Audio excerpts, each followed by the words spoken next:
Hello, howdy, happy Friday. If it is Friday, I don't know if we have any international viewers. I think everybody's pretty much in the US. So happy Friday. Let's just say that. Okay, a few announcements tonight at 5 p.m. Central. We're going to watch Ordinary People. That is the movie from 1980 with Mary Tyler Moore, Donald Sutherland. It was Timothy Hutton's debut. I think he got the Oscar for it. And it was Robert Redford's first film. He got the Oscar for Best Picture. And Mary Tyler Moore gives one of the best portrayals of a narcissist I've ever seen in cinema. I think the movie's important to watch for three reasons. One is her portrayal. She's absolutely awful. Like every moment she's on the screen, you just keep thinking, what an awful, awful person. She does such a good job of being awful. The other one is a positive representation of a male in a movie. Donald Sutherland is the father and the husband, and he's the hero of the movie.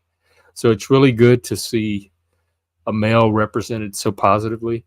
And the third reason is the scenes between the kid, Timothy Hutton, and the psychiatrist, because it shows what effective mental health care looks like, and it also shows what humanistic, person-centered therapy looks like, which is the type of therapy that we're losing to social justice and critical theory currently in the therapeutic training schools, the regulatory bodies, the professional organizations. And you can follow Leslie Elliott on the Radical Center. She catalogs all of this. She has many guests over to tell their stories about how therapy is currently changing. So it's going to give a good picture of, I think, what the core of good therapy is. The scenes with the psychiatrist are some of my favorite. So anyway, that's happening at 5 p.m. Central. It's going to be on Discord, so if you want to be a part of it, contact me. I'll get you a link. And then afterwards, we're going to do a live stream about 7:30 Central. And we're going to discuss the movie and hopefully lead into a discussion on narcissism. So that's all happening tonight. And then tomorrow morning at 10:30 Central, P.F. Young will be doing his morning stream. So you can join us for that too. Okay, that's all the announcements I have. Yes, Dolbez is international. Where is Dolbez? I hope is it Friday in Norway? I think it's still Friday. Anyway, happy Friday night, Dolbez. Hope you're doing something fun. I wanted to talk about today the topic of professionalism, partly because I may be in the market for re-entering the workforce. So I was kind of trying to look at what would make me successful in the market, because we talk about the market on here a lot, and I'm thinking about having somebody exploit my labor. And so I wanted to kind of understand what this thing called professionalism is, because it so often seems to work against me. And I asked ChatGPT, and it gave me what I thought were some good little summaries, and a few items jumped out at me.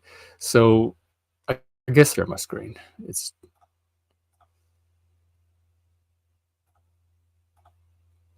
expertise and competence, which I have; ethical behavior, which I have; reliability and accountability. Hey, if you're looking for a good employee, I'm as reliable as they come. I'm reliable, dependable, loyal, trustworthy. I learn really quickly. I can get the shit done. The things that seem to work against me in workplaces are the social stuff. And this is very common with autistic and neurodivergent people. This one right here: professional appearance and demeanor, presenting oneself in a manner that is appropriate for the workplace, demonstrating a professional demeanor in behavior, communication, and appearance.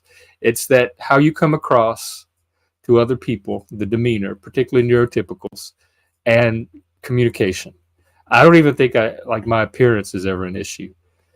Effective communication kind of goes along with this. Teamwork and collaboration I'm good at. Punctuality, time management, all of that. So I asked it to expand on this appearance and demeanor item.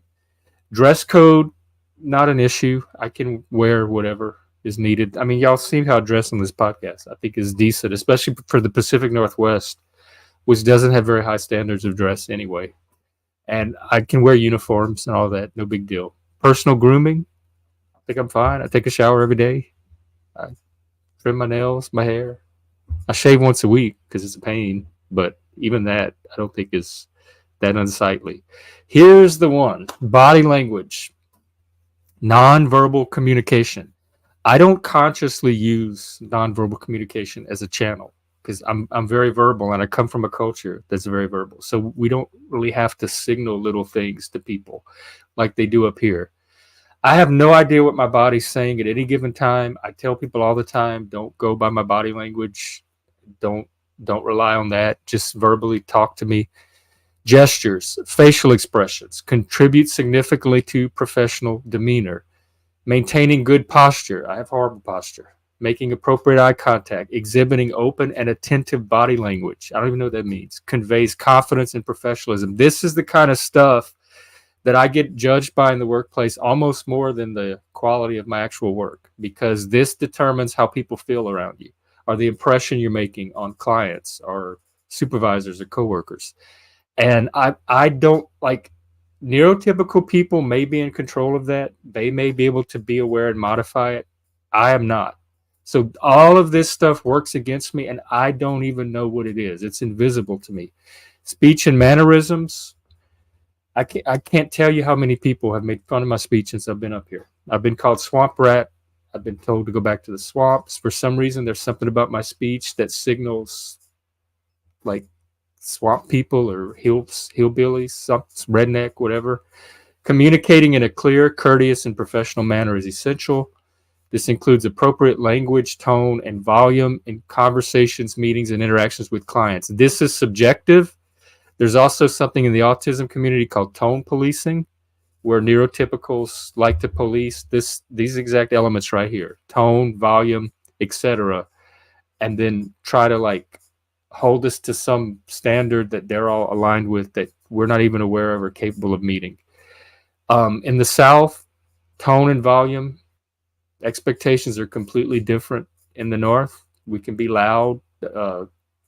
So I've been, in fact, I've lost jobs before over tone and volume because they thought I was yelling at them or that I was aggressive or something, especially in environments with a lot of women that have higher sensitivity levels to this kind of stuff than men do.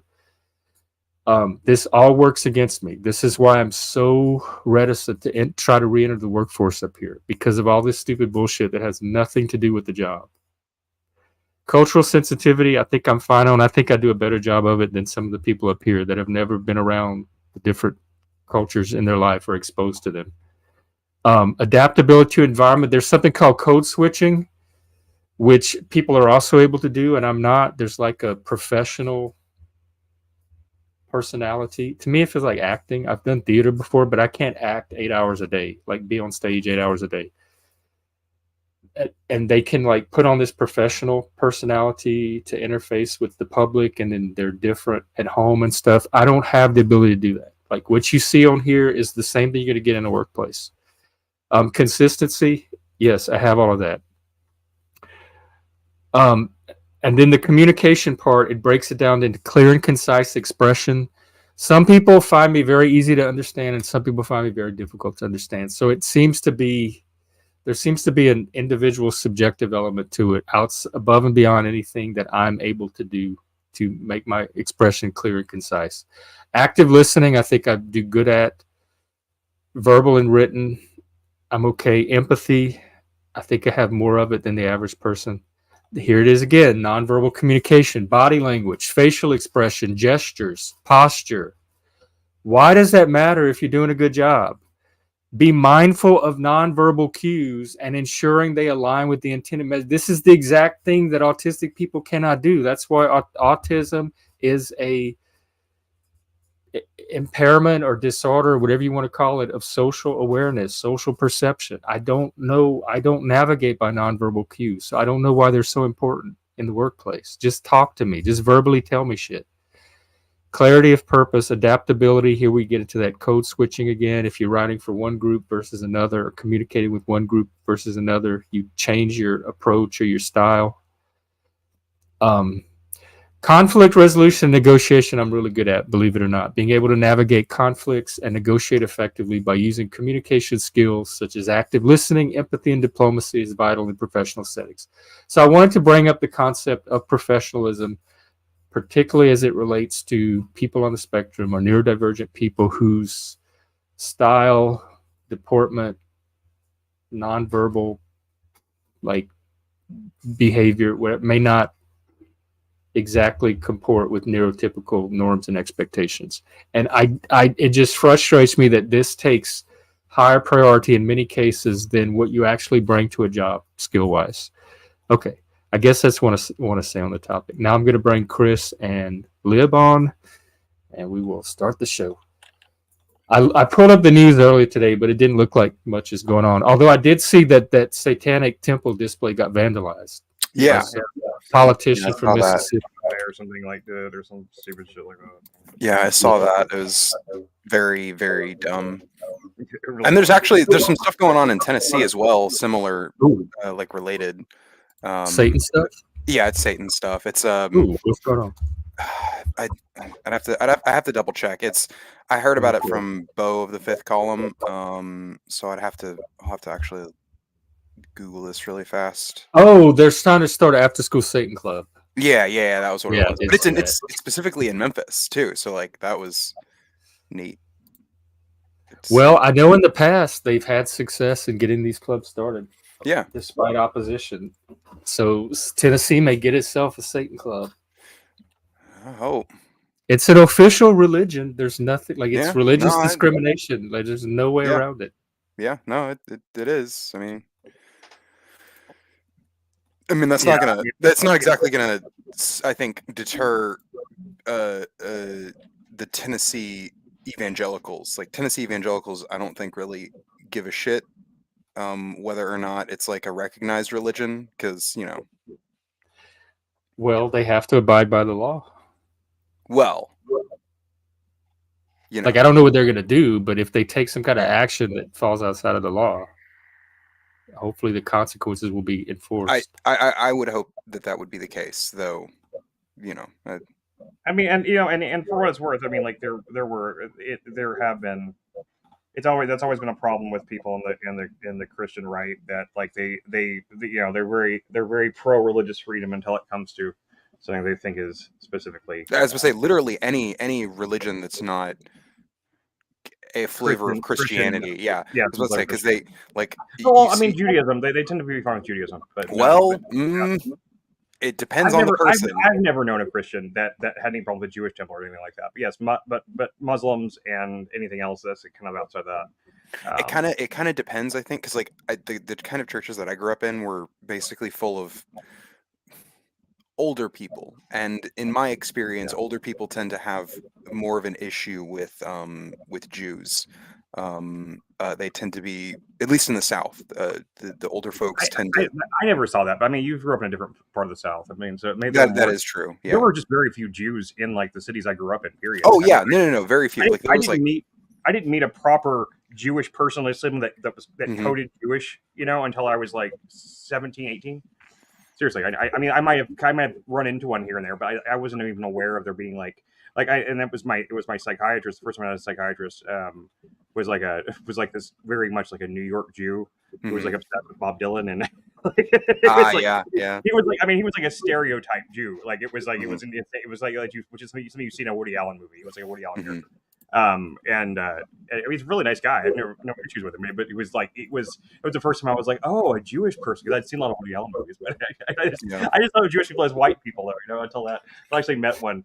And I've always kind of felt that way. I mean, at least in the Jewish people in this country, I've never understood anti-Semitism in general, just because I've just always been like, what they just. Well, it's all like in America, it's all like. I mean, I think all racism is stupid. It's just, but at least I get it whenever I get like the fact that some people think like someone else has a different skin color. And I think it's stupid to discriminate against them for that. But like with Jewish people, they're not even like they don't even look different. They don't. They just they look and act like white people. So like, what's the issue? It's KKK. It's like leftover KKK shit. Like it's not like. Yeah, the Jews get it from all sides, don't they? Yeah, they do. The right, the left, the blacks, and then you've got the religious people. Then back in the early America, there was racism against Italians and Irish people. And Irish people. Yep. Well, because it was Cajuns. It's because they were it wasn't quote unquote white people. It was specifically like Anglos, yes, the WASP, and and that was like their big thing. And it turns out that like all racism is just basically brain dead stupid shit that it really is. That isn't, it's not consistent, it's not coherent, it's just dumb, mean people. It's like a really bad excuse. It's like if you meet somebody you don't like them, right? And like and like their brains need an excuse for it for something, and so like the worst possible. But some of that's taught. Like no toddler knows. It's all taught. It's all taught. I agree. There's no way because I mean like I don't know my family's very Christian conservative, but my parents are not racist in any way whatsoever. I mean, we grew up in poor neighborhoods. All my friends growing up were usually black kids. I grew up with more black people than did white people when I was really young. Anyway, I mean, we grew up basically in a ghetto type area. Like it was very very low rent and. Just like Jeff, like I there was a couple of black mamas like that treated me like I was one of their kids.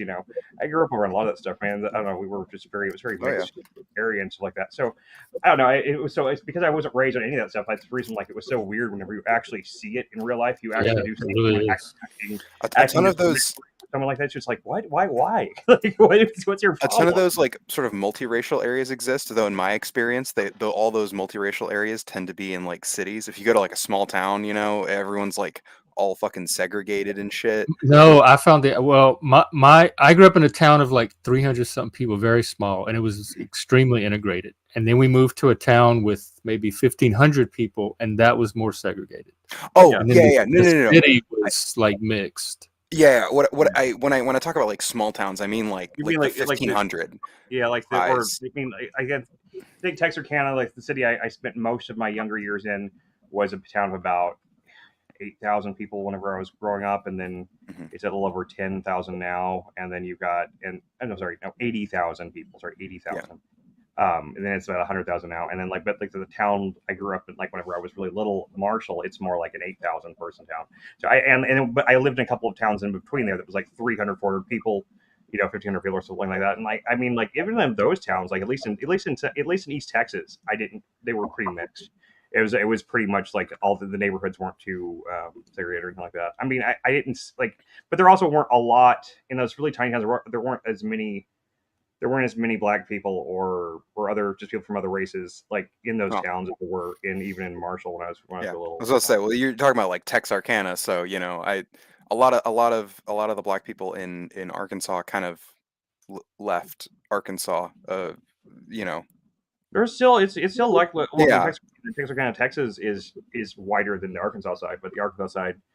It's just pretty. I mean, nobody really pays attention to the separation between the lines. You can see the difference between it, because like it really is liquor stores on one side and church on the other of the state line. But I mean, I guess I'm just going off of because like growing up in Memphis and learning about like the history of Memphis. Like Memphis had this huge ballooning of population after the Civil War because a lot of black people just sort of all left their small towns and came to areas like Memphis and to some degree Nashville, which is why Memphis is like something like 50% non-white, but like as a city, so it's just because all the black people like, instead of staying in their shitty town where like they were slaves and now their former slave masters were going to treat them like shit, They went to Memphis, or Atlanta. Or Atlanta. Yeah. It just depends on which they were closer to. Where the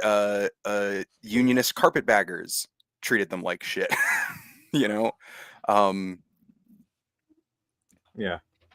Yeah, it's ridiculous. It'll be a mystery, and I mean, I've tried to examine it from a bunch of different angles. No matter how much I've tried my best to understand, I understand like when people get like irritated at like certain cultural things from like in certain ways that are just kind of like they just seem kind of like dumb or annoying kind of things. But that's not being annoyed with like with their culture, with their skin color. It's just being annoyed with certain things like certain kind of like just I don't know. I can't think of one right now, but I've thought of it before. I've noticed certain things. I've thought that like I understand a little bit like why somebody might be put off by that. But I still think it's a stupid reason. It's usually it's always been a stupid thing to be upset about. But I try to empathize as much as I can, try to understand like why someone would be upset about it. It's never made sense to me. It never has.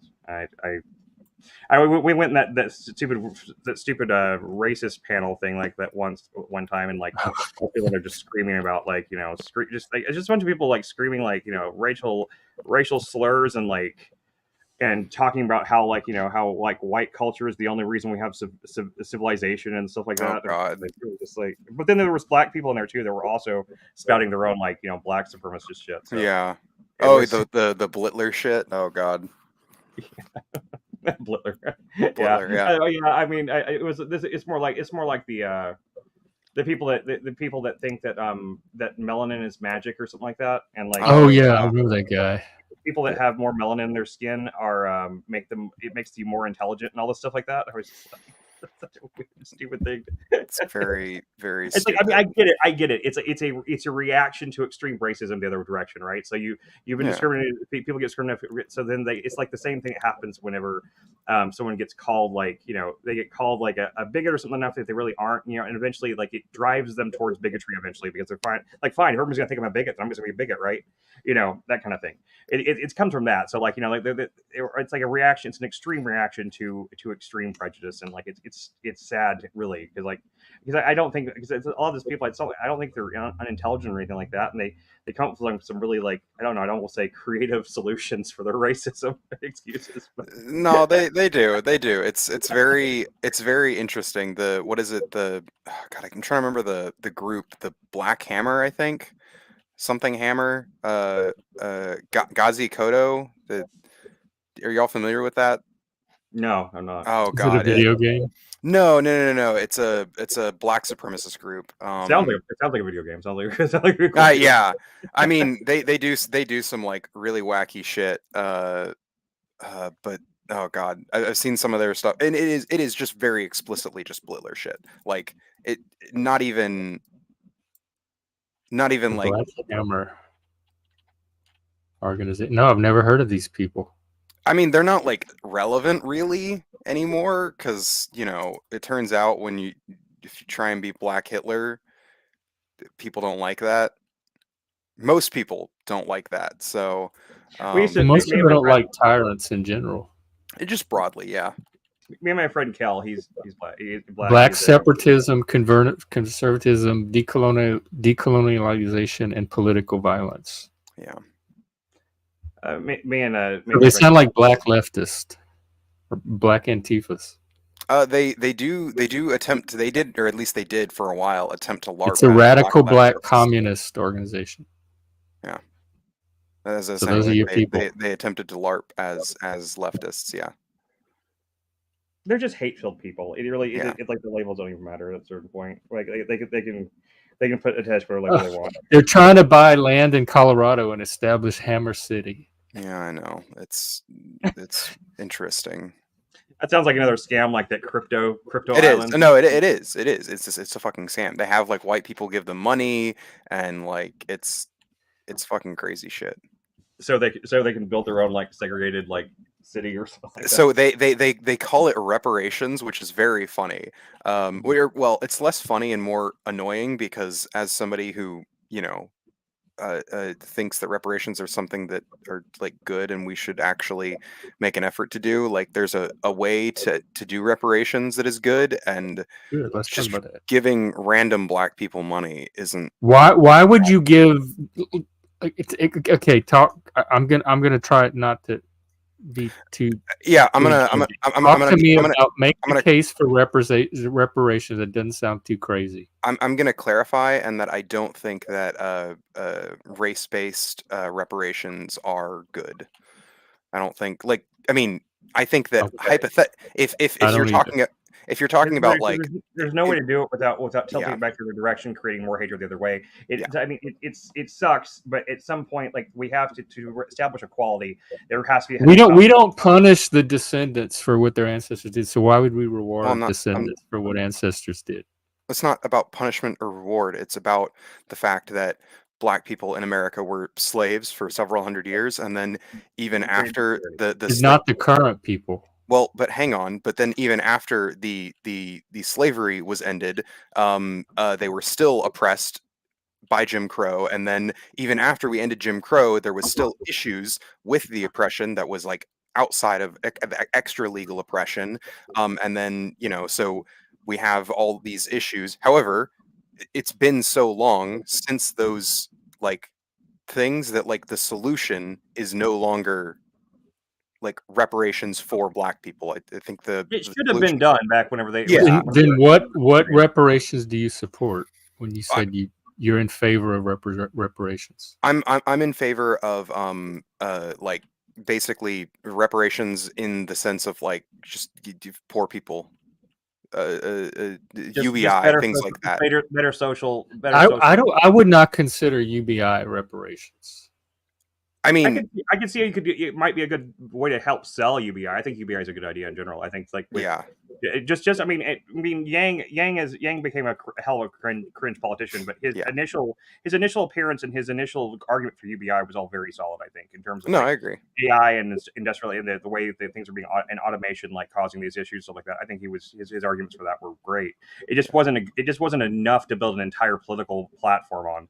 Yeah. To I was gonna say Yang was kind of an empty person apart from his like UBI stuff, and yeah, he had really he been had he been like an actual like person other than his advocacy for UBI, it probably would have done better. But yeah, I mean, although I can't say that Trump or Biden's much more of a person, but still. no, I mean, I was never. He still would have been probably better than either one of them. yeah, I mean, well, don't worry, that's a very very low bar to clear. Absolutely, it's a very low bar. Absolutely, I'm still saying. I mean, but still, I mean, it's something. Yeah, no, that's fair. But yeah, I no like I see. No, I agree that I think that some kind of economic like balancing type thing needs to be done because because if the economic crisis, if the automation thing really does start hitting like it could and like stuff like that, something is going to have to be But implemented. that's not reparation. That wouldn't be reparations. No, it really wouldn't. No, I mean, I guess you wouldn't necessarily call it reparations, but like I get that is what I mean when I say I'm pro reparations. I mean that I am uh uh I believe that we should have done reparations in the past. However, at this point, we're so far removed from that that we like can't effectively do that. But we still should be doing other things that are positives that help people. I support. I mean UBI support UBI is supporting like health at least general like full full term and preventative health care and stuff like that, like Medicare for all type thing, and absolutely like in some kind of reform to the college system needs to be done. Absolutely, like higher education needs to be reformed from the top down and like and to take get the BI bureaucracies out of there, or even the bureaucracies in general, and return it back to the professors and the academics being the center of university life and driving the university. Oh yeah, I mean, I'm all for that. I think like school bureaucracies like have fucked with our education system. Yeah, they're so yeah, and I'd say the same about public education too. Yeah, no. I think that's yeah. I'm in favor of just getting bureaucracy like anywhere, and hopefully that's one thing that AIs can easily replace is big, giant, bloated bureaucracies. Yeah, they can't replace everything because there does have to be human components to bureaucracies, but they can. But they don't need 1,000 humans.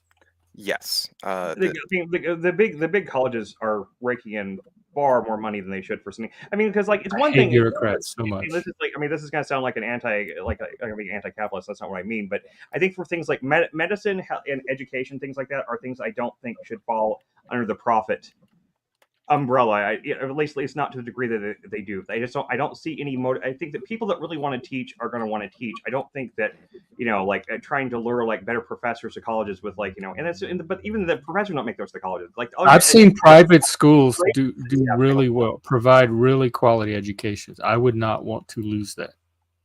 No, sure, but I'm just saying. I'm talking about like how much money like they pay the administration staffs and stuff at some of these colleges now. It's ridiculous. That's not a private school thing though. That's like both private and public schools have issues where they overpay their administrators by a lot.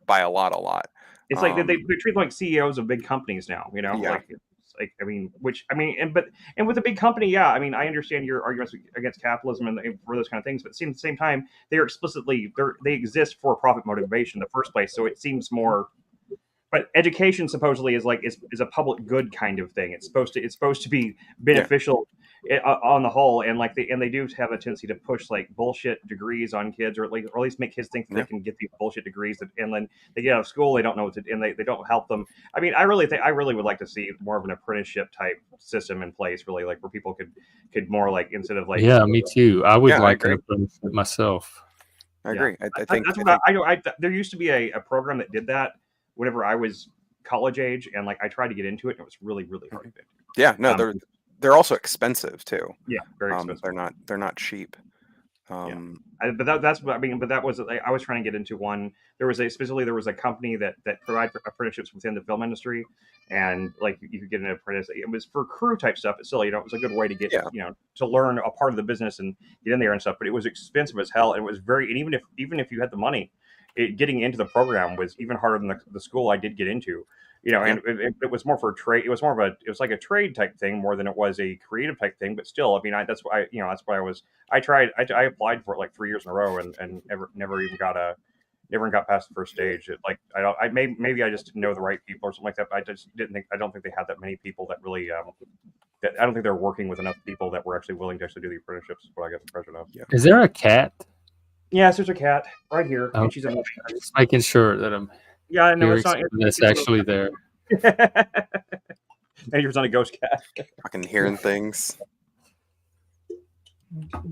We have all those weird highway alerts and stuff like that, and there's one I've never seen before today. It was like a clear alert. I don't know what that is, and we were joking that it must be for missing ghosts. I don't know what it's like. I know what a silver alert is. There's the amber alerts, and then they came up like what is a clear alert? I have no idea. I didn't look it up yet. But it was like it had there was like a car. It was like a license plate. And it was like looking for like a vehicle or something like that. So it was like some sort of person that I don't know, could be a kidnapping or it could be, I don't know what it is. It's a state program that helps locate and rescue missing, kidnapped, or abducted adults or adults in danger of injury or death. Yeah, so it's an amber alert. Coordinated law enforcement adult rescue. Okay. So I guess it's I don't really understand why we need more than one system for that myself. We don't know what it is. What good is it alerting us to it? Right. I'm just saying. I mean, like everyone knows what an Amber Alert is, and now we have all these. It's like an Amber Alert for adults, I guess. I think so. We have Silver Alerts as well, which is for elderly people. Mm-hmm. So like, I don't even pay attention to Amber Alerts. I know. Like I'm not going to ever recognize one of those children in public. Yeah, and even then, like even every time I get like an Amber Alert, it's always like, oh hey, here's this Amber Alert for someone 20 miles away, and I'm like, oh yeah, they're always very far away from me, and like I live in a city where you think that they would be nearby, but they're always, every time I see one, it's always for like a city that's actually fairly far outside of Dallas too, and I'm always like, well, I mean, why are you even? I guess you think they're probably heading here or something like that, but like, I mean, how many cars are out here on the road every day? I mean, like it's like. I don't even know. Like, what do you do if you see one? What do you do see it? It doesn't even. I guess you call 911. I guess, like, if you actually saw the vehicle. I think so. I would imagine. I guess to be a responsible citizen, you should probably, I suppose, get with the Gestapo and spy on your system. I'm just kidding. Something like that. I know that it's just to help prevent crime and stuff like that. Yeah. I mean, they give you like the license plate number and stuff like that. So I feel like what they expect you to do is like like take it out and write down a license plate number and start being vigilant, looking for like the criminals or something like that. Yeah, I guess. I don't know. I don't really. Eventually they'll figure out a way. They'll be like they'll be like the red alerts for like Republicans, and there'll be blue alerts for Democrats. Yeah, and For any kind of dissidents, like we'll have them segregated out so we know which ones we're looking for, because you can tell like the blue alerts are ladies because they usually have blue hair, so that one's no, that is very easy to spot people like me. Yeah, we all have colored hair. Exactly, all of you. And all the Republicans, they're all they're all racist, so it's really easy. Yeah, that's super easy. Do you color your hair? Do you have colored hair? I do not. I want colored hair, and I also want a number of piercings. But yeah, I mean, I have no issue with colored hair. I used to color my hair. Yeah, I used to do. I used to have long. I used to have long hair and blonde tips, man. I used to have like crazy red hair. Yeah. What color would you get? There's a few different I want to try. There is like a red, but also purple. I do want to try a green, a couple different greens, though. Green is a difficult one to get right. Yeah, no, my Lindsay has tried green hair a few times. I've had green a few times. If she bleached it really well first and got it like where it was white in the first place, it came out okay. But if she didn't, that's the key is to get a really good bleach. Yeah, because that's the thing. Because I have very, very dark hair, so you probably have to bleach more than once. Yeah. Yeah, no, you have to. Yeah, you actually have to bleach it. Almost certainly. You have to leave it in a little bit longer than you feels comfortable, probably. Yeah. I only dyed my hair like when the gray before I started losing all my hair. My wife insisted I dye it once, to see if I liked it better without the gray in it. And I thought that my gray looked better than it did with the dye in it, so I never did it again. But and then I just started losing all my hair, so it doesn't really matter anymore. But yeah.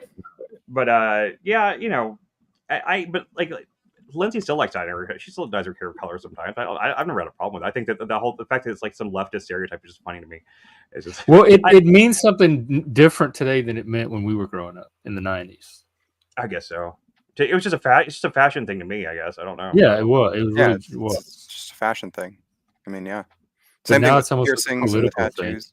I mean, of all the people I know who dye their hair, zero of them dye it for political reasons. So yeah, but do they all have the same political? Like, if you examine their political views, would they all be similar? I mean, probably, though. I don't know if that's because of confirmation bias or if that's because it's just because the people you know too. Yeah, right? I was just saying because like it's people I know, and broadly speaking, the people that I know and I'm close friends with tend to be at the very least vaguely political aligned to me. Yeah. And the thing is, I actually kind of like blue hair, especially on girls myself. Like, I see people making fun of like all these blue hair girls and stuff online. So, I think it's cute myself because I don't know. I grew up watching anime and shit. I grew up watching like Gundam and stuff like that. And like they always like blue girls with blue hair was just part of like anime stuff. Like that's what I think of it anyway. Lindsay has one hair color dye that she found for a while. They don't make it anymore, but she's always on the lookout to see it. There was like a denim, like a light denim colored blue hair that was really, really pretty on her. It was really it actually looked really cool. It actually kind of looked like a light jeans wash like hair color. It was very nice. I don't know. I like it. By the way, I did start watching that James Lindsay thing, and it is pretty good. No, it is. That David Harry guy is. I wish he'd come on here. He's pretty good. He's very intelligent. He's well read. He's the guy that runs that channel, the Church of the Digital Logos. Yeah. I think he's an orthobro, but he's more of the like sane, intelligent type. Orthobro. I cannot get over. I've been aware of and connected and involved in because I grew up around religions and Christian stuff like that my whole life, and like I've been hyper aware of Catholics and Presbyterians and Pentecostals and stuff like that. Orthodox Christians was not something that was even on my radar as a thing to even consider being a major part of culture until like 2 months ago. I started doing the streaming thing and I found out about the stuff that happened with machine lines and stuff like that. Never even considered like Orthodox Christians as being like a major anything, like I didn't even really, I kind of knew that Andrew Wilson was sort of one, but I didn't really I don't know. I just kind of thought of him. I was going to say, I always thought of Andrew Correct. Wilson as just a broadly Christian nationalist. I didn't really think of him as specifically being Orthodox. I still want to hear his version of Christian nationalism. And Lindsay was saying he was kind of doing the same thing Matt Dillahunty was doing. He was, because one of their criticisms, and I think they have a point, is that the secular humanist will make claims that are drawn more from the religious sphere, like Matt was doing it with the trans issue. But James Lindsay was saying, like, there's this universal right that humans have to dignity and blah, blah, blah. But that's not grounded in anything secular or practical. Or that's just... That's an axiom. Like nobody has rights other than the rights that they can secure for themselves or that people give them. And so there's this idea that there's this universal metaphysical right that we all possess is not really a secular idea. It's not a thing that we do possess, but it is it's a judgment call. It's a moral axiom. As a society, we have or it's an ideal, but then they try to pass it off as... Do they? Part of their secular framework, and it really isn't. And that's what they were getting. That's what Rachel and James Lindsay does. Right? James Lindsay does. That's not. We're talking about James Lindsay. I mean, okay. Not like. But this isn't. He's not a leftist at all. I mean, because I mean, I don't. No, but he is secular. I don't think Matt Dillahunty's like a leftist either. But I mean, he's does the similar thing. I thought of him as more on the right too. Because I'm a secularist too, but I don't make appeal to these like the metaphysical idea of we all have these innate rights that come from what? I'm not even that much of a secularist. I'm not that much of a secularist, and I don't even think that. I still think that we have the rights that I don't really think of rights as being like. They're not like immutable. To me, I don't think rights really mean anything if they are innate. You know what I mean? You know what I'm saying? Like, I think they mean a lot more whenever it's agreed upon things in society that we give each other. I don't even care what they mean. I just care that I have them. Yeah, I mean, it gives it more weight and meaning when it's something that we give to each other, that respect we give to each other, as opposed to something that is required of us as a just as a metaphysical thing. You know that we must do this thing. I think if they were innate, we wouldn't be able to take them away anyway. Like, exactly. We wouldn't need enforcement mechanisms or law like legislatures or anything. Yeah, we would just walk out of our house and have them. Yeah. Yeah, maybe. I mean, but it does seem like the founding fathers they did seem to have some kind of metaphysical kind of. No, they did, but again, I mean. I know. I mean, like many people, I think. I don't think the founding fathers were perfect or anything either. Not even though they were perfect, but like it's just like I don't feel the need to hold to everything they ever said. I don't either. I think it's actually even one of the smartest things they did was make the country and the laws that we based on adaptable. That's actually the most intelligent thing they did in general is the fact that they set the country up to be adaptable, so that the Constitution, everything it had, there were systems and everything in place to change and adapt and grow with the times. Like they knew that things weren't going to be one way forever, and that they needed a way for things to change as time went. That's the thing that the American founders did that other countries don't do or haven't done. That separates America, I think, more than anything. I mean, it did.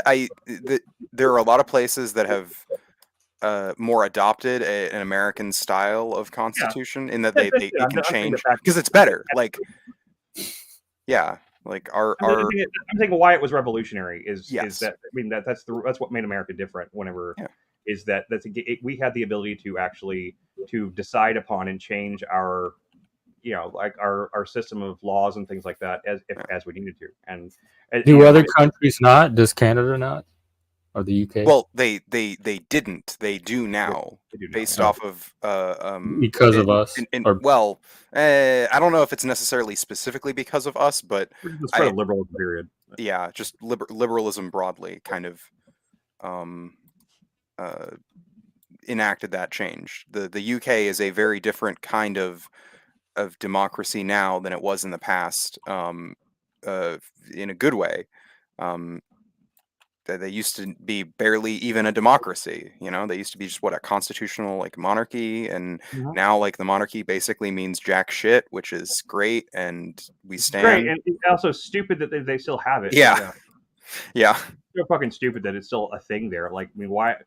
I don't know. I mean, I don't even agree with like the big pomp and circumstance we put around our presidential inaugurations and stuff like that. I don't think that should be that big of a deal. But like the freaking coronation shit, man, that stuff. First of all, it bores the fuck out of me, and second of all, it's so fucking stupid. I mean, they all look. They still wear wigs over there in the thing too. That also annoys me. Like, what the fuck is that shit about? What the fuck are y'all? Y'all are a few hundred years behind, what man. What is the wig thing about? Come on, that is just like weird. It's so fucking weird. But I mean, you know, but there's some laws in our stuff that there's some rules and stuff in our government stuff that I didn't even know about until like I think it was like during like the confirmation of what was the guy the Supreme Court justice that everyone like said was a rapist and everything like that. Well, which one they do it on with all of them? Kavanaugh. Well, he's talking about Kavanaugh. Yeah, Kavanaugh's the rapist. The other ones aren't. There was some sort of thing that they talked about like invoking at that time. I can't remember what. I said this and now I can't even remember it. But there's a really dumb rule. This whole like weird ritualistic kind of like bizarro like thing that they could have done to try to like keep him from being on the thing, and it was like invoking like this like. I don't know. It's just like there's just so many. Even there's just dumb things in our government period, like that. Like, I think it have some use, like the filibuster thing, but at the same time, it's really dumb. It's like if you don't want something to get passed, you can just talk until people get tired. Yeah, and like that's how childish is that? It just doesn't seem very professional at all, does it? It seems like a very adult way of doing things. Well, it probably like these were not unintelligent men. It probably was strategic and tactical. No, it was. It may look childish. It is stupid. It is absolutely stupid, but I understand that they may have had their reasons, but we also have our reasons for things, and Well, anyone can get rid of it anytime they want. Both parties seem to like it and use it and benefit from it. I think they should. I think that they should put the burden back on it, though. I hate the way that they do it now, where they don't even have to actually do this. They can just object, and that's all it takes. Just the objection alone is all it takes. That is like ridiculous to me. At least it put a burden on the person who wanted to like filibuster something to actually have to sit there and talk and try to fill. I mean, but the fact that like you got people like was it Ted Cruz that was reading Green Eggs and Ham and shit like that? Oh my god! To filibuster something back in the day and like shit like that. It's like. And I know that's why they changed the rule so that like they didn't actually have to do that anymore because they were tired of like people getting up there and just like reading the dictionary or something like that. But still, at least that put some kind of sacrifice on the part of the person that wants to like that meant they had to. I mean, I think they ought to ramp it up. I think they ought to make it more ridiculous. They ought to. I think they should require. I think they should require the person who's filibustering to actually talk about the thing that they're talking about. I do think it should be like an on because like we know that like they can limit conversation on the floor of the House to only things that are on topic, and I don't know why we don't do that for filibuster. I mean, does that make the filibuster less powerful? Oh, absolutely, of course it does. But it also puts an actual burden on, the people wanting to do it. That like, hey, you have to make an effort to talk about this thing instead of just reading Green Eggs and Ham or the dictionary or whatever. There's been all sorts of dumb things that have been read like that. Like I've read. There's so many like ridiculous political things, but at least we don't have the powdered wig thing anymore. At least we got rid of that. We did get rid of that, which is based. I'm here for it. We also get rid of the powdered wig. Oh, the wigs. Yeah, which is good. We also got rid of the whole monarchy thing. I'm a fan of that. Not a fan of monarchies. They're pretty stupid and illiberal. There's arguments for them. I don't think they fit them. No, there are arguments. I think they're stupid arguments, but there are arguments. Yeah, no, there's well, arguments. They're not stupid for the people that have and want monarchies. Well, it's I'm talking about like hereditary monarchies, which are I don't think that there's a good justifiable reason for hereditary monarchies. I don't think you can like justifiably make a good case for a hereditary monarchy in the modern day, logically. You might be able to make like a like argument with your feelings that like you want a monarchy, a hereditary monarchy, but like there's not really a good logical reason to have a hereditary monarchy. Other than that they exist, and But that's not a people hang on, hang seem on. to be okay with them. Wait, hang on. But that's not an argument for them being like good things. Yeah, I mean, the argument, I guess, is if they were terrible things, they would get replaced. I mean, that's not necessarily the case, though. I mean, they were terrible things for a long time, and it took a long time to replace them. Over, it required stripping the monarchies of power slowly over time before like they could actually like really like. I mean, and they still like they still have it in England. It's and still I'm only talking about the Western world, by the way. I have no idea what's going on in non-Western countries with their monarchies. There aren't many countries left that still have them. I know there are a few small, tiny countries. There are a few, but that's fine with those small, tiny countries. Though those countries are smaller than like pretty much any state in the United States. So sure, like they're pretty much like a small town that somehow is a country, and like some. I mean, there's also like again, like fucking Norway still has, and it's like a whole Western democracy allegedly, and it's got their fucking monarchies. The UK has their monarchy, which I guess technically has less power, but they don't have no power. Mostly, I mean, pretty much they just do ceremonial stuff. Well, really, I mean, that is what they mostly do, but that doesn't mean that they don't have any power. And in fact, they do have they have a lot of money anyway. Why does it bother you how other countries run themselves? I guess it doesn't really bother me. I mean, it doesn't bother me so much as I think it's kind of dumb. I mean, I think monarchies are cringe. I'm glad we don't have one. I think like the UK would probably be better off without a monarchy. Well, that's for them to decide. No, I know. I that's why I'm not. Yeah, I don't understand why they decide to keep it around. Yeah, it's more. Yeah, it's more like I think that it's a complacency thing, not like this thing is good. Well, plus the UK people in the UK are so obsessed with their monarchy too. That is true. They are. Like we have the Kardashians. Even people in Canada are. Yeah, that's true. Even people in Canada are obsessed with the monarchy because it's really cringe. I agree. I do not understand it at all. I have not since like not understanding it and thinking it's cringe. Those are all opinions and individual reactions, but they're not. Just like what's going on in Israel is Israel's problem to worry about. I guess I don't.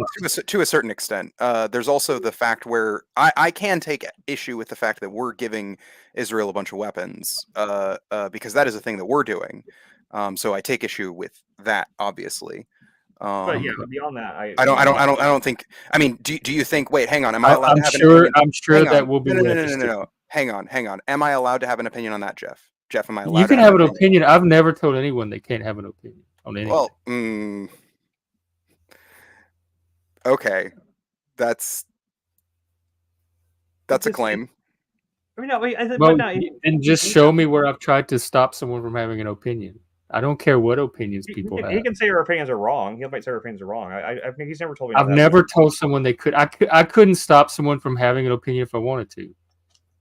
Okay, sorry. I guess you should say you've told me that I shouldn't have opinions on things. That is or implied. Sorry, you have implied that I shouldn't have. No, opinions. You have inferred. I have that is true. That is true.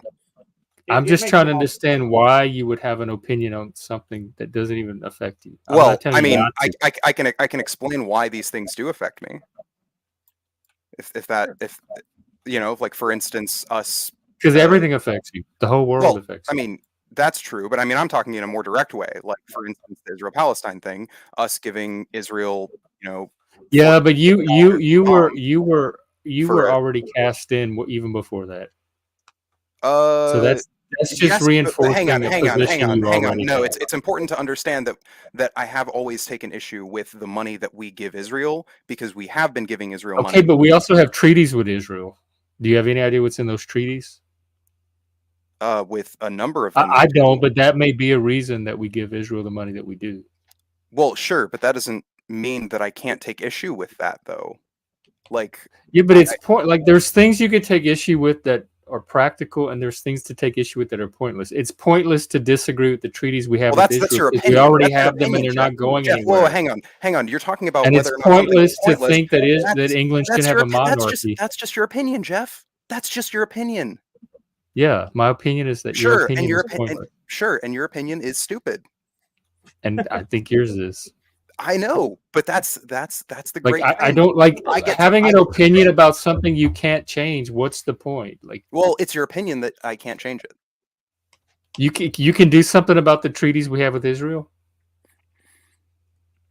I mean, it's very clear, at least, that enough people together can change certain things, considering our the United States' position regarding the current Israel-Palestine conflict has shifted due to public opinion.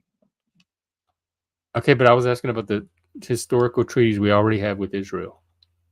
I don't care about that. Why'd you bring up Israel Palestine again, man? Like, why'd you gotta do that for? I mean, that was Jeff.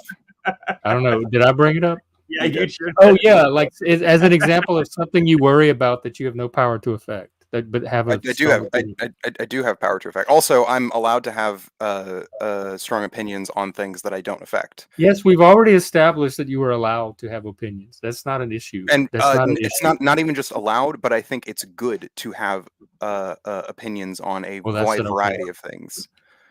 Sure, that is true. I think yours is stupid and brain dead and leads to people being illiberal. I think mine leads to a better educated and more liberal society when people care. Well, now I know not to take you seriously. No, I do. I do think that when people care about things, that leads to a better society. I know, but when you start accusing me of leading to a liberalism, that's what I'm saying. I know not to take you seriously at that. I mean, that's fine. You don't take anything I say seriously, so that's. I don't think that's true. I really don't think that's true. I mean, sorry. That from my perspective, it does not feel like Jeff takes the things that I say seriously at any point. That's not true. There are absolutely hang on. Not only have I taken seriously, but I have agreed with you on. I do not feel that is the case. Well, I can't help your feelings. I'm telling you the facts. That is true. That is true. Well, factually, there are things that I have agreed with you on. Well, you're telling me your perspective on those things. That's different than the facts. I'm telling you that you can go and look at the previous streams. There are plenty of things that we have agreed on. Those are facts. I'm going to go back to the streams. I'm going to find moments when you and Jeff have agreed. Particularly when it comes like specific policy things. Like today we talked about UBI and stuff like that. We agreed. When you were talking about reparations, and I said, yeah, I'm for that. I just wouldn't call it reparations. Sure. Okay. Let me rephrase then. And I don't treat you any differently than anybody else. I tell Chris all the time when his opinions are stupid or wrong. No, I don't. No, I don't think you treat me differently. I think you just broadly treat people who you disagree with as unserious. At least in those instances. I don't know if I even evaluate their seriousness or not. I'm sure they're very serious about their opinions. That's my perspective. Okay. Well, that's inferences. That's not coming from me.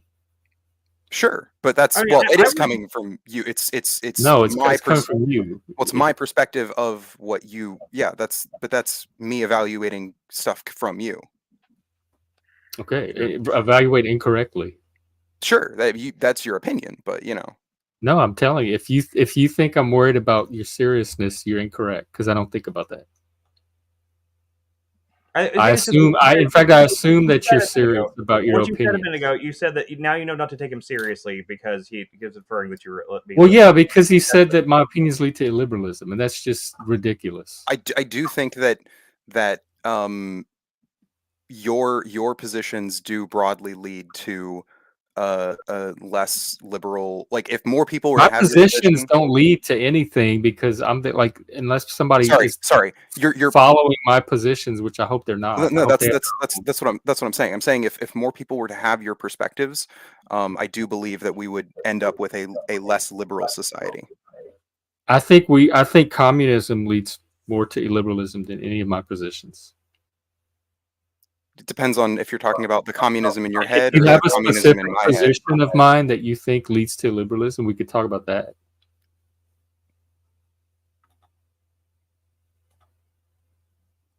Broadly, the idea that you shouldn't care about things that don't happen inside your country. I don't think that's really his perspective in general. How does that lead to illiberalism, first of all? And I don't care if you care. I said I'm trying to understand why you care. I'm not telling you not that you can't care. I can't stop you from caring. Mm-hmm. You don't. I'm not focused on like trying to prevent you from caring or change the level that you care. I don't have the power to affect that. I'm not wasting my energy there. I'm trying to understand why you do care in the first place. Why? Well, for in specific, there are certain instances where the reason I would care is because it is, like my country doing a thing and being. Oh, here we go. Never mind. Jack already answered it for me. Living here. Yeah, true, fair, true. Based. Like, why do you care that England has a monarchy? Why does that bother you? Like, why is it even on your mind? It doesn't bother me. I just think it's silly. That's all. I mean, I think it's silly and cringe. I think it would obviously, in my opinion, it would be better if they didn't. I mean, I guess not. It wouldn't affect the United States any. It wouldn't. Yeah, like it wouldn't. It's like people that have opinions of how other people should raise their kids. It's not your kid. If you have kids, raise them how you think they should be raised. But why? Sure. Why does how somebody else raise their kid bother you? People were going to raise okay, kids. Wait. What do you? If you don't have to live with them, if you don't live in their house, hang on. I don't think Lib has opinions on how people raise their kids, as far as I know. I've never heard him say. I mean, not really. I mean, I have opinions on it, but I don't like having a strong opinion of what England should or should not do with their country is like having an opinion on how their neighbors should raise their kid. What's the problem with that, though? Like, what's your issue? I don't understand why you're worried about it. Like, why you have an opinion on what other people do. If you see the parent, obviously, abusing their child or something like that, I think that. Yeah, okay. I'm not talking about that kind of stuff. Hang on. But that's us caring about. That's me caring about how other people raise their kids. Why should you care about how other people raise their kids? Jack, come on and talk. Yeah, man. No, Jeff, seriously. No. Actually, Jeff, you answer the question. Why should you care about whether or not people abuse their kids? I'm not talking about abuse. I'm talking about how they raise their kids. Sure. What if part of the some parents let their kids stay up late? Some have them bedtime. Some give them ice cream. Some make them eat broccoli. Why does any of that stuff bother you if they're not your kids? Well, I mean, because I have opinions on what is or is not a good way to raise a kid. For instance, I don't think I would care if I don't really care about if parents let their kids eat sugar, because that's not typically a thing that is an actual problem. But for instance, if they were to beat their kids, I would take issue with that, because I think that has negative downstream effects for people and society as a whole. Well, yeah, I'm not talking about the beating of the kids. Like, I understand caring about that. Well, no, that's but that's what I'm saying. Like, whether England has a monarchy or not, I don't understand. I mean, I'm not gonna go join a fucking anti-monarchist, violent, revolutionary group to overthrow the monarchy in England. I'm just gonna say my opinion, which is I think that monarchy is cringe and stupid, and that's kind of the extent of my caring. Okay. That would be I think communism is revolution too, man. Those people could not be that hard to kill as inbred as they are. Honestly, same. But I guess do you think like having opinions is do you think having opinions on things is silly? No. Okay, then why what was this whole conversation about then? You think that me having an opinion is what? It was me You think too. It wasn't just you, Liv. It was me too.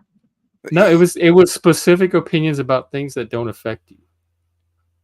am I I don't I care if you I have have them, and I don't opinions think about there's movies anything and wrong stuff. with That doesn't having affect them. Again, once again, that keeps getting overlooked. I'm just trying to understand why you have them.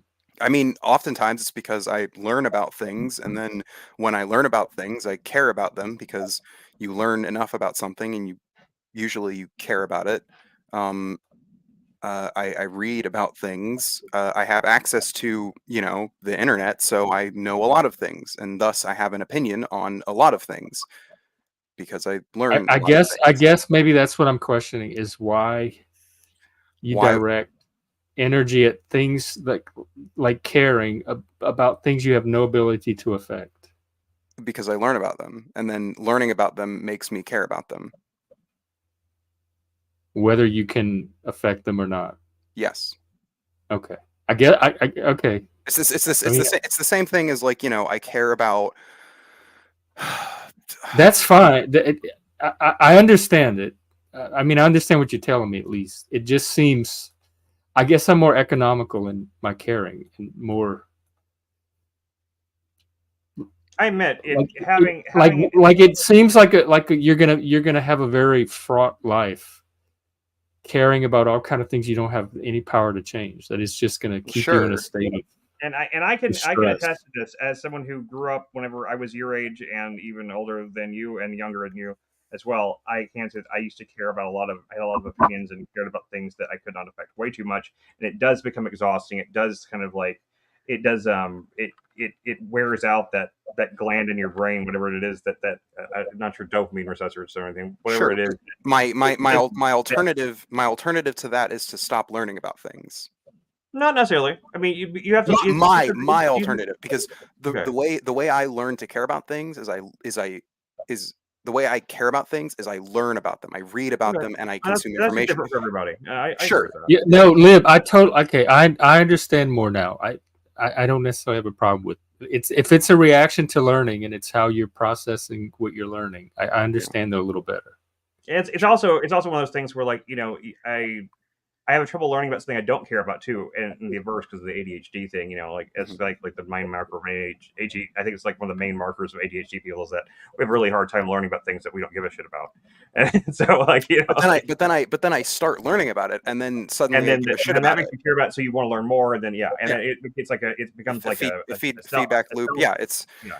it's part of the reason that like if when people like want to try and like talk about I don't know fucking geopolitics, like yeah sure, it does geopolitics like affect my day-to-day life? Fuck no, it doesn't, not normally.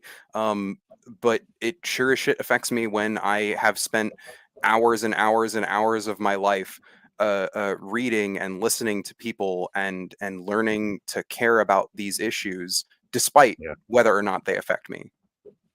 Yeah, I got you. No, I get that. I do. I have I just I got to, and I mean this is something like more recent in my life. I just got I went through enough. It went through, and especially it's really only those last few years that I really got to the point where I've gotten good at it, better at controlling it. But I can say I had like empathy that was almost out of control for a lot of my life to the degree where like my empathy just wore me out on things. And it's like I just felt it makes you feel you can get yourself to the point where you just feel constantly drained and sad because of caring too much, and like it's hard to do, but sometimes I just have to like I learn about the things, and then even no matter how I feel about it, I have to like cut myself off from it to a degree. I have to like I have to kind of Yeah. shut off opinion my opinion generator on it after a certain point. I've got so when I got to with Israel Palestine, it's the point where like I don't feel comfortable having an opinion on it anymore, and like every time I try to have one, I feel defeated just by thinking about it. So I've had to like just for my own mental health and my own sanity, I've had to kind of back away from that. I don't think it's bad to have an opinion on it. I don't think that it's wrong. It's just that I personally I just got to the point where I can't with it anymore. I almost want to because it's something that so many people are engaging with on as a topic, but it's not good for me mentally to be thinking about these things all the time because I can affect them, and like the fact that I can't, um, it becomes more frustrating than anything, And so like I can say what I can say if I'm pressed for it, but beyond that, I just have to kind of let it go. And it's been been a long, hard process to learn how to do that. Especially the way that I think ADHD brains tend to attach onto ideas and topics and stuff like that. So, yeah. I hope you don't ever get to that point yourself. I really do. I would wish that anybody. Lib, thank you for explaining. I understand it now. I don't have a problem with it anymore. It's part of your learning process. I understand that now. I had missed that part earlier. Okay. I flung over a doctor. I'll be right back. Okay. I apologize for being, I guess, aggroing on you, Jeff. No, I guess I've had nothing to apologize for at all. I guess to explain, I guess, a little bit about why I did is I have had this exact same kind of conversation with a number of people in my life who seem to take issue, and I don't want to say it's like a stupid person thing, but I think it is a stupid person thing where that the idea of caring about things is oftentimes viewed as silly and superfluous. Just black pilled, basically. People are just like, like well, everything. it's not even black pilled, because it's normally just like, I guess, quote unquote normies who I've had this conversation with, who like, they're like, oh, well, why do you care about politics or anything, or social thing? Why do you care about this? You can't even like affect any of them. And it's like, well, yeah, sure, like I absolutely can't in many respects. There are a lot of things that I can't affect, but like, I guess the inability to affect something doesn't factor into whether or not I do care about a topic. Okay. I mean, I was gonna say, on a lighter note, like I give a shit about the video game company Creative Assembly making good games, even though I have basically zero effect on whether or not they make a good game. I still have opinions, and which company is Creative Assembly? Which one is that? They make the Total War games. Okay, cool. And up until recently, they dumped $100 million into this looter shooter called Hyenas that Sega canceled. Like, oh God, fucking psychotic. I watch one of the YouTubers I watch is Cal Bozeman. He was talking about that earlier today. Oh, okay, yeah. CA actually is attempting to make like steps in a positive direction recently. Like, so that's cool, I guess. Who's that? CA, Creative Assembly. They have had a bunch of fucking controversies this year, and their recent games sold like 50,000 copies, which is abysmal. Like, they had a shitty little like side DLC game that at minimum sold like a couple 100,000 copies, and like they had this big flagship game that sold not even 6 digits worth of copies. So like they're on the decline. Yeah. Sega's not happy with them. And there's another good reason. Like, the other reason I think that we talk about and think about things and have opinions and critically think about things and have opinions, things that we can't affect. Like, for example, anytime we have a critical opinion of a movie, of music, of any kind of pop culture, we can't affect it. We're criticizing it after it's already been created. We cannot influence its quality whatsoever at that point. But we do so not so much just to criticize it or shit on the thing. We criticize them because whenever we're, at least as an artist, as a creator myself or something, I'm in criticizing it to understand like what I don't like about it, and so like I don't do those same things with my own projects, or if it's politics or life type stuff, I see the criticism of those situations, those things like that, as ways to affect my own thinking about and understand my own thinking about certain things in the world and the way I would do things if I was ever in those positions to change things, the way I would want them changed. That's the main. I think that is the main advantage or the main reason to critically engage with things that we don't really have much influence or control over.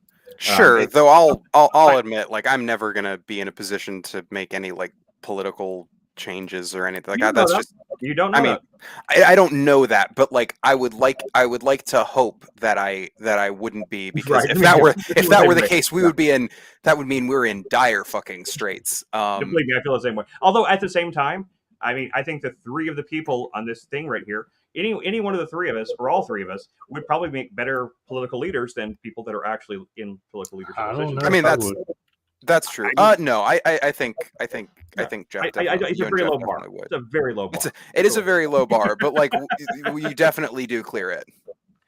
But like the three of us have had just like yesterday, like our conversation yesterday about that when we talked about all the communism stuff like that. I think we actually came closer to like an understanding and agreement on like those aspects of things within the three of us than I've heard any other communist versus non-communist or whatever you want to call it, or liberalism type conversations I've ever heard. That's why I was really happy after that conversation, because I felt like it was actually productive. I felt at the end of it, I felt like everybody had understood each other's positions a little better, and like that we actually, that we, to a point that, it was like, I could, we could work together on something, on a project like that if necessary. Because like a lot of times you see these arguments, and it just comes down to just both people being like, well, I'm right, no, I'm right, and then like they just end it like that. But like, there's the ability to have dialogue that actually leads to some kind of understanding between the people. That is it's a rare quality in society right now. It really is. I would actually argue it's a quality that is not even so much that it's rare. It's just it's not encouraged by our political systems. Right. Oh yeah, because ever changing a position on anything, ever learning anything new and changing position is seen as a sign of weakness. Yeah, you're a flip flopper. You flip flopped. Now, if you keep going back and forth between two different things, depending on who you're talking to, that's flip flopping.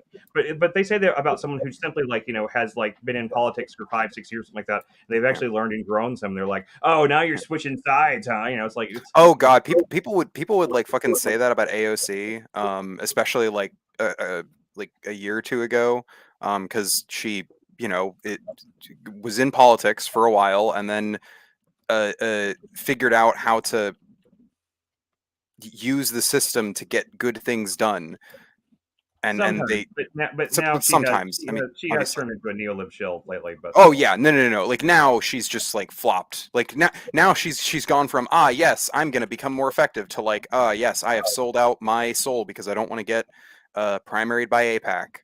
And or just that she became comfortable with a lifestyle. I mean, granted, like seriously, like if she loses her, it's not unlikely that a lot of these people, unless she's managed to make the stock, unless she's following the stock tips from Nancy Pelosi or something like that. If she gets kicked out of her position, like she's going back to be a bartender. I mean, I was about to say, I do think with AOC specifically, I don't blame her for not wanting to. Although she'd be fine. She'd get a pundit job on MSNBC. She'd become a talk show host. She'd be fine. But you know what I mean. But like, I do. I mean, there is a fear of losing your position in general, like your societal, like your societal hierarchy type stuff. I know that does involve of it too. And like even no matter how strong someone's convictions or principles can be, it wears people down for a while. It happened to Bernie too. So he stayed strong for decades. I mean, you gotta remember, this is a guy who, like, I mean, look, all right, people can shit talk Bernie Sanders all they want, but like, this is a man who was fucking marching during like civil rights protests, like actually doing it, as opposed to Biden who talks about doing it. Like you can fucking give Bernie all the fucking shit you want, but like at the very least, at some point, he believed it. No, he did. It's really more sad with Bernie, even though, like, once again, I didn't agree with Bernie on barely anything, but I do find it sad when I see somebody who is principled and strong in their principles eventually get worn down by a system to the point where they just end up becoming another bootlicker, basically. Yeah. And it's just demoralizing to see. It's just like it's like, really, man, come on. Yeah. You're close to just being dead. I mean, why not go honestly? I mean, Ron Paul maintained, he might not have gotten a lot done in his because of his positions, but he maintained his political integrity to the end.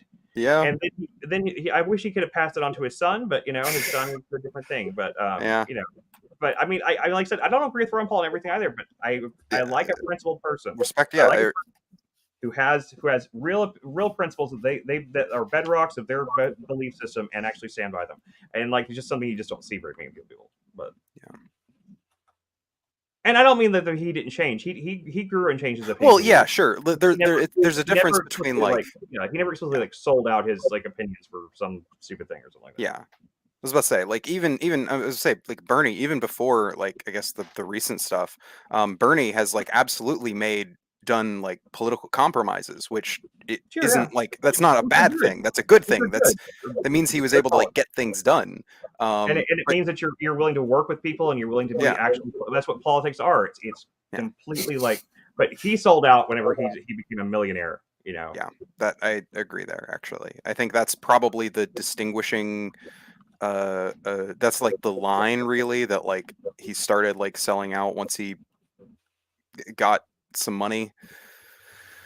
As fucking shitty as that sounds, like yeah, it's just he got a little bit of money kids, and then he's got kids, he's got and like he's getting to the age where I think it literally it's you got I think at his age he knows he doesn't have much time left, and he's more thinking about like how are my kids gonna and my kids and grandkids how well they be taken care of whenever I'm gone, and therefore I think he switched modes once he realized that he wasn't gonna be able to be president. That last time, I think he was like, well, might as well just like, can't beat him, join him. Yeah. Yeah. I mean, I hate it, but it's hard. And it's hard to say what any one of us would that any one. Oh, yeah. I mean, I don't. I mean, I would love to think that I would be more principled than that. I don't know. I don't know. I don't know if I would be. But I at the very least can say that like I do my best to ground my principles in the idea that like doing that, just doing that, the whole like switching your whole thing is like a moral wrong to me. Like those kind of fundamental principle shifts are, especially if like it's for like idealistic reasons. I think that's a moral bad. Like swapping positions like that for like money or power or whatever is I think from my perspective morally bad, at least. And so like if I were to do that, I am now calling my potential future self morally bad. Yeah, I mean, like, granted, what he did isn't as bad as like the Pelosi's sure. and other various senators and politicians that have clearly illegally profited off of their position in 2 degrees, and because of both Democrat and Republican sides. That's one of those situations where they are not different. Yeah. They both use the system to their advantage to become wealthy, so that if they lose elections, they don't have to. So that they're rich forever, kind of thing, and it's just wrong. But yeah, being a politician should not give you an advantage over your average citizen. I don't feel like our politicians should be elevated in any kind of real sense above your average citizen. I don't think that we should venerate them or consider them as better than us. And they should be just like us. They should just be a person that just like that. You should be a civil servant. You should be seen as a civil servant, not as like some sort of like political godlike leader type thing. Like they they attach these demigod statuses to these people, and like it's just ridiculous. Like I mean, in politics is a fucking sick fucking thing to be into anyway. It is good to it's one thing I'm glad I've never had interest in it, because like I don't believe I would ever be able to compromise myself enough. Or either one. It's either one. I'm afraid I wouldn't be able to compromise enough to actually get anything done, or that I would compromise too easily and too quickly and just become like a shell of myself. So No. Yeah, you can. Jack said you can be principled. You just won't live long in politics. Yeah, that's true. Yeah, that's very, very now, true. Ron Paul did, and so did, and I think honestly, I think Al Franken fucking stayed principled his whole time that he was in there, and like of all the people, man, he was a damn good politician. I think that the way he got ousted was bullshit. But I was gonna say with Ron Paul, like Ron Paul definitely stayed principled. Unfortunately, because of that, or fortunately, I guess, depending on your positions on his positions, he was incredibly ineffective. He was. Because of his principles, which, like, look, fucking mad respect, honestly. Like, really. Yeah. I mean, it's just hard. I mean, I have a hard time criticizing someone who at least and I always believe that he believed in what he was saying. It wasn't for like he wasn't doing it to he wasn't doing it to appease some lobby or anything like that. He believed these things. He stuck to them. I liked Ross Perot for the same reason, even though I didn't agree with him much as things either. But that dude was crazy as fuck. But like he believes that shit. He would have been a hilarious president to have too. I do want to. I do want to address STC a little bit because I do think that he has made a couple statements that I think are incorrect, but only because they're looking at the wrong thing. So, STC? STC, Silver-Tongued Cavalier. Okay. He said, total sellout. His loyalty is to Israel, like most politicians. Now, I understand why he might say this. However, I think it's more accurate to say that people are genuinely afraid of AIPAC primarying them because AIPAC has I think in 2022 has started for the first time donating money to political campaigns, broadly to Democrats who are not pro-Palestinian in order to primary all of the pro-Palestinian Democrats, which is, it's not a loyalty to Israel thing. It's a pure, I think, like Machiavellian fucking power politics move. He is Jewish, though, right? No, he is. But broadly speaking, American Jews, broadly speaking, aren't that pro-Israel per se. Yeah, I think they still have. I think even your average American Jew, though some kind of loyalty to Israel. But even then, like Bernie before like all this stuff has been relatively tepidly, not anti-Israel, but not rabidly, not as pro-Israel as his current positions would lead you to believe. So and that's the same with a lot of politicians. It's the same thing with like the whole thing in Congress where they did the anti-Zionism is anti-Semitism kind of thing, and how you had basically everyone but like Rashida Tlaib and then some fucking insane Republican voting yes on it. And the reason is because these politicians who were pro-Palestinian didn't want to get primaried next year. And I mean they're still going to get primaried. Like that's not going to save the squad and AOC and them. That's not going to save them from getting primaried by pro-Israel. I don't have a problem with Rashida Tlaib for the most part. I mean, I don't agree with her, but she's at least maintained like some degree of like I haven't heard her like going back and forth. Yeah, I have a problem with her censure because that is one of the most clownish fucking moves that our Congress has done recently. Just censoring in general is just stupid. It's like sending a strongly worded letter to a politician. It's just dumb. But I mean, it's useful in some cases. Like I do think censuring Marjorie Taylor Greene is like for her that was like because she was breaking the rules consistently normally. She put pornography up on the fucking floor of the house. Like there has to be a way to deal with that. Though honestly, I'm not even sure why she thought that was like putting, because you know what I'm referencing, right? Absolutely, yeah. The Hunter Biden. Yeah. Honestly, like I don't know why they think showing everyone Hunter Biden's nudes is supposed to make everyone like him less. I mean, damn. I didn't see it. He has a big dick, I guess. He has a big dick. I didn't look at him myself. She showed it in Congress. Yeah, on the floor, like uncensored. Yeah. It happened on C-SPAN, man. Yikes! I didn't hear about this at all. If you were watching C-SPAN that day, you could have seen some uncensored dong right there. I don't watch C-SPAN. I guess that explains. So funny.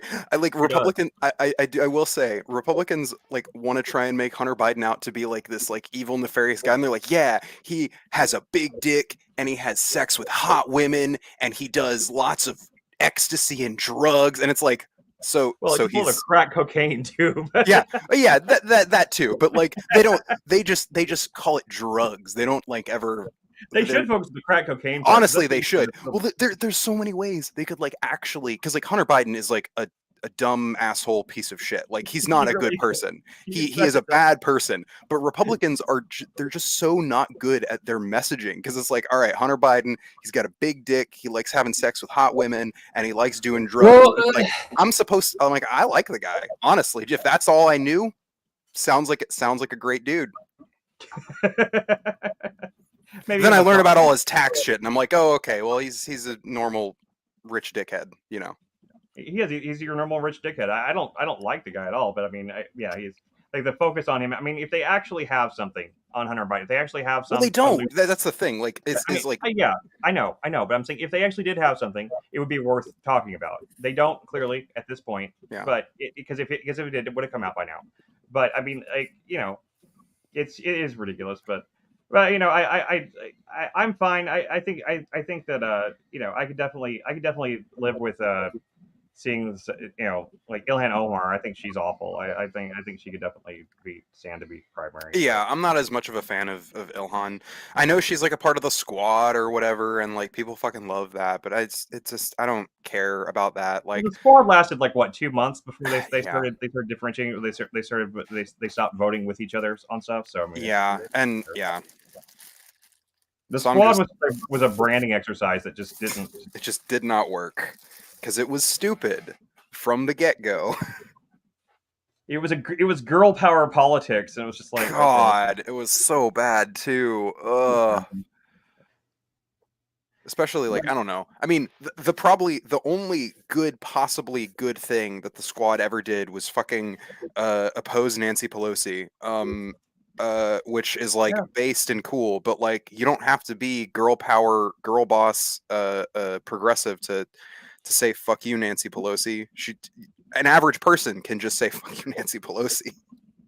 And Mitch McConnell and Chuck Schumer. Every one of those old ass motherfuckers that have been in those offices for way too long. Mm-hmm. Yeah, every single one of them. Like we definitely need term limits on those guys. Like they need to have no more than 2 terms. I think that's just we have people are serving way too long in these positions. They're too entrenched to the point where like they're, you know, I mean, it just there has to be maybe we could make it more like a progression type system where you could get almost promoted from like, you know, the Congress to the Senate or something like that. Yeah. It was like, you know, you had like in a company where you could kind of like. I was actually about to say, in addition, we should also probably standardize the way that we elect senators, because as of right now, senators are the way elections are run for the Senate is different for each state, which it's not like that big of a problem, but I do think it's really weird.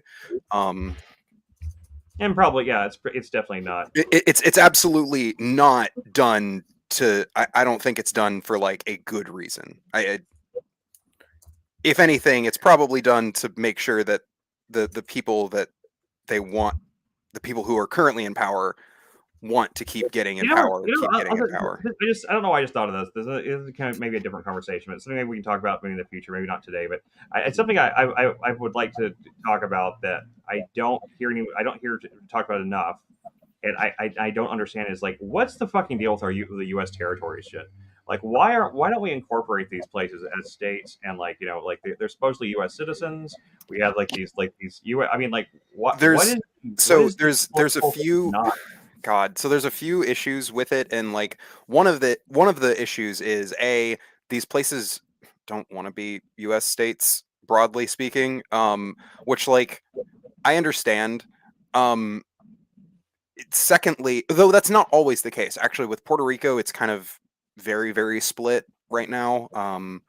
Well, I mean, they're basically in the same situation that the U.S. colonies were, and whenever we started the Revolutionary War, they have taxation without representation kind of thing. Yeah, so, no, I mean, I don't think it's right that we have like these territories like Guam.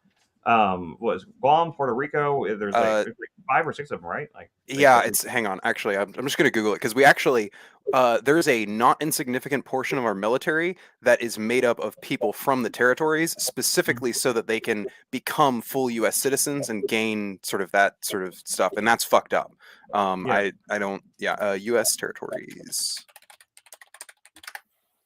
American Samoa, Commonwealth of the Northern Mariana Islands, Federated States of Micronesia, Guam, Republic of Marshall Islands, Republic of Palau, and Virgin Islands, and the Virgin Islands. Oh, huh. And Okay. we also have, Sorry. That includes the freely associated states as well, which I don't know what a freely associated state is. I'm gonna Google that because I'm gonna guess if I Google freely associated states, I have a feeling that they may not have been freely associating from the get-go. I just, you know, my instinct.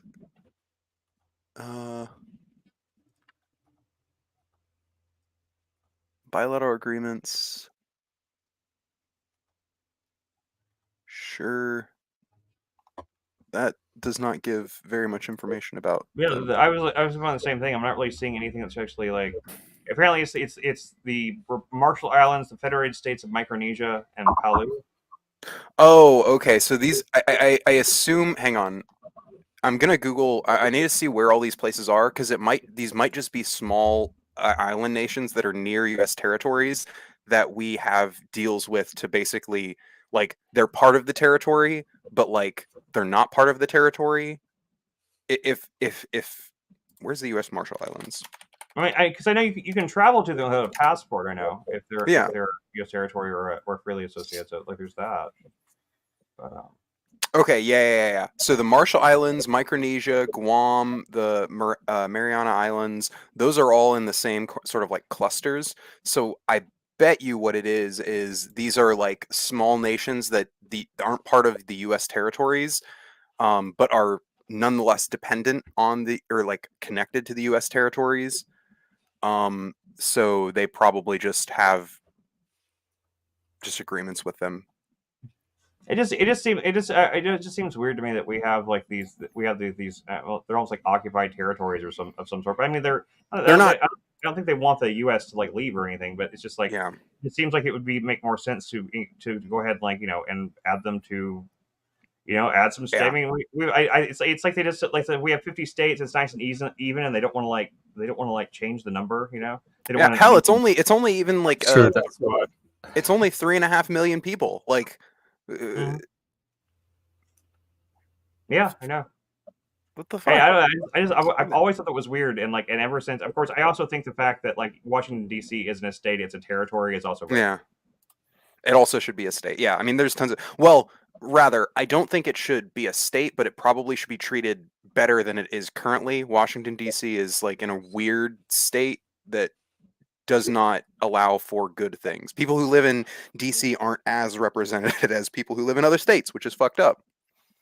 There is a reason for it. It's not a territory; it's a district. Yeah. It's a district, which it's a district of what? It's a district of Columbia, which isn't even a thing. So, like, I mean, what does that even mean? But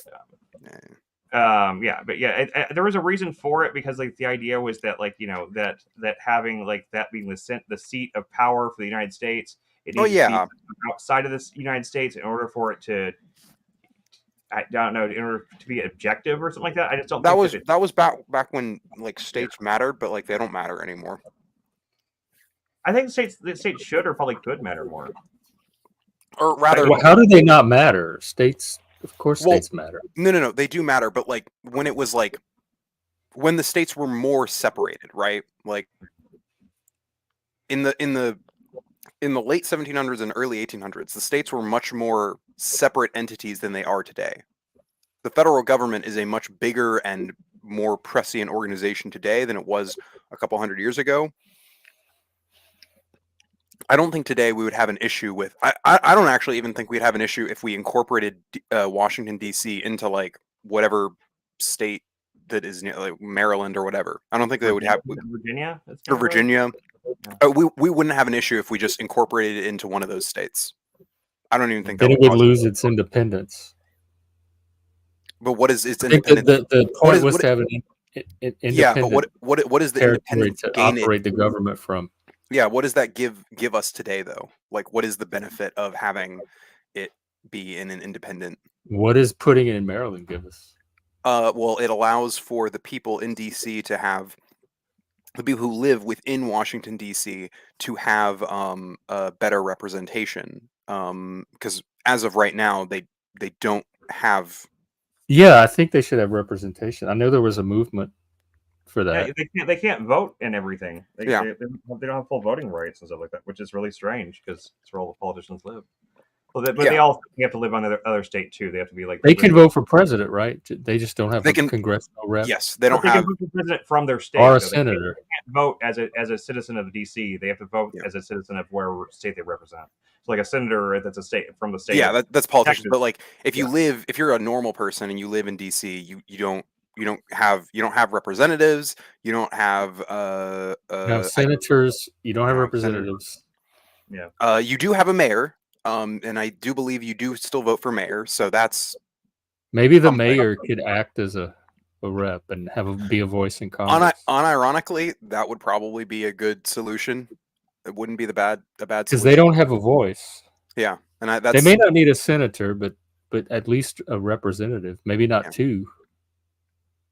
I mean, I don't see what would be wrong with letting them have that. I mean, like I see it's every other part of the country. I mean, I think this. I feel the same way about all of our territories and everything. I think that if they're considered part of the U.S. enough that like you don't even need a passport to go to them, even if they're not. I mean, it's just like the same way that Hawaii is, you know. And I know that, of course, how we kind of took over Hawaii is pretty fucked up. Yeah.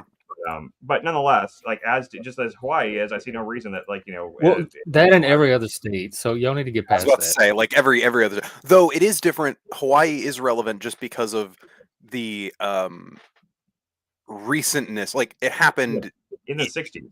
How does that make it relevant? Just because it's recent. Because we forcibly kind of took it over, and they were independent, independently nation with their own government and everything like that, and like they weren't even one of our territories or anything.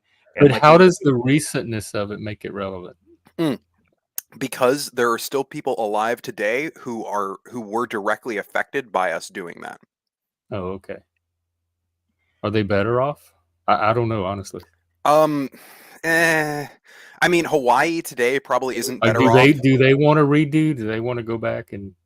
Well, because of how easy it makes tourism for them, it probably ultimately brings more money to Hawaii than they probably would have otherwise. So it probably does help them to some degree on a financial level. Though there are absolutely, I think, reasons for them to have not more autonomy, but like there's problems with the way that Hawaii is treated today, and the native population of Hawaii takes issue with a lot of the governance of.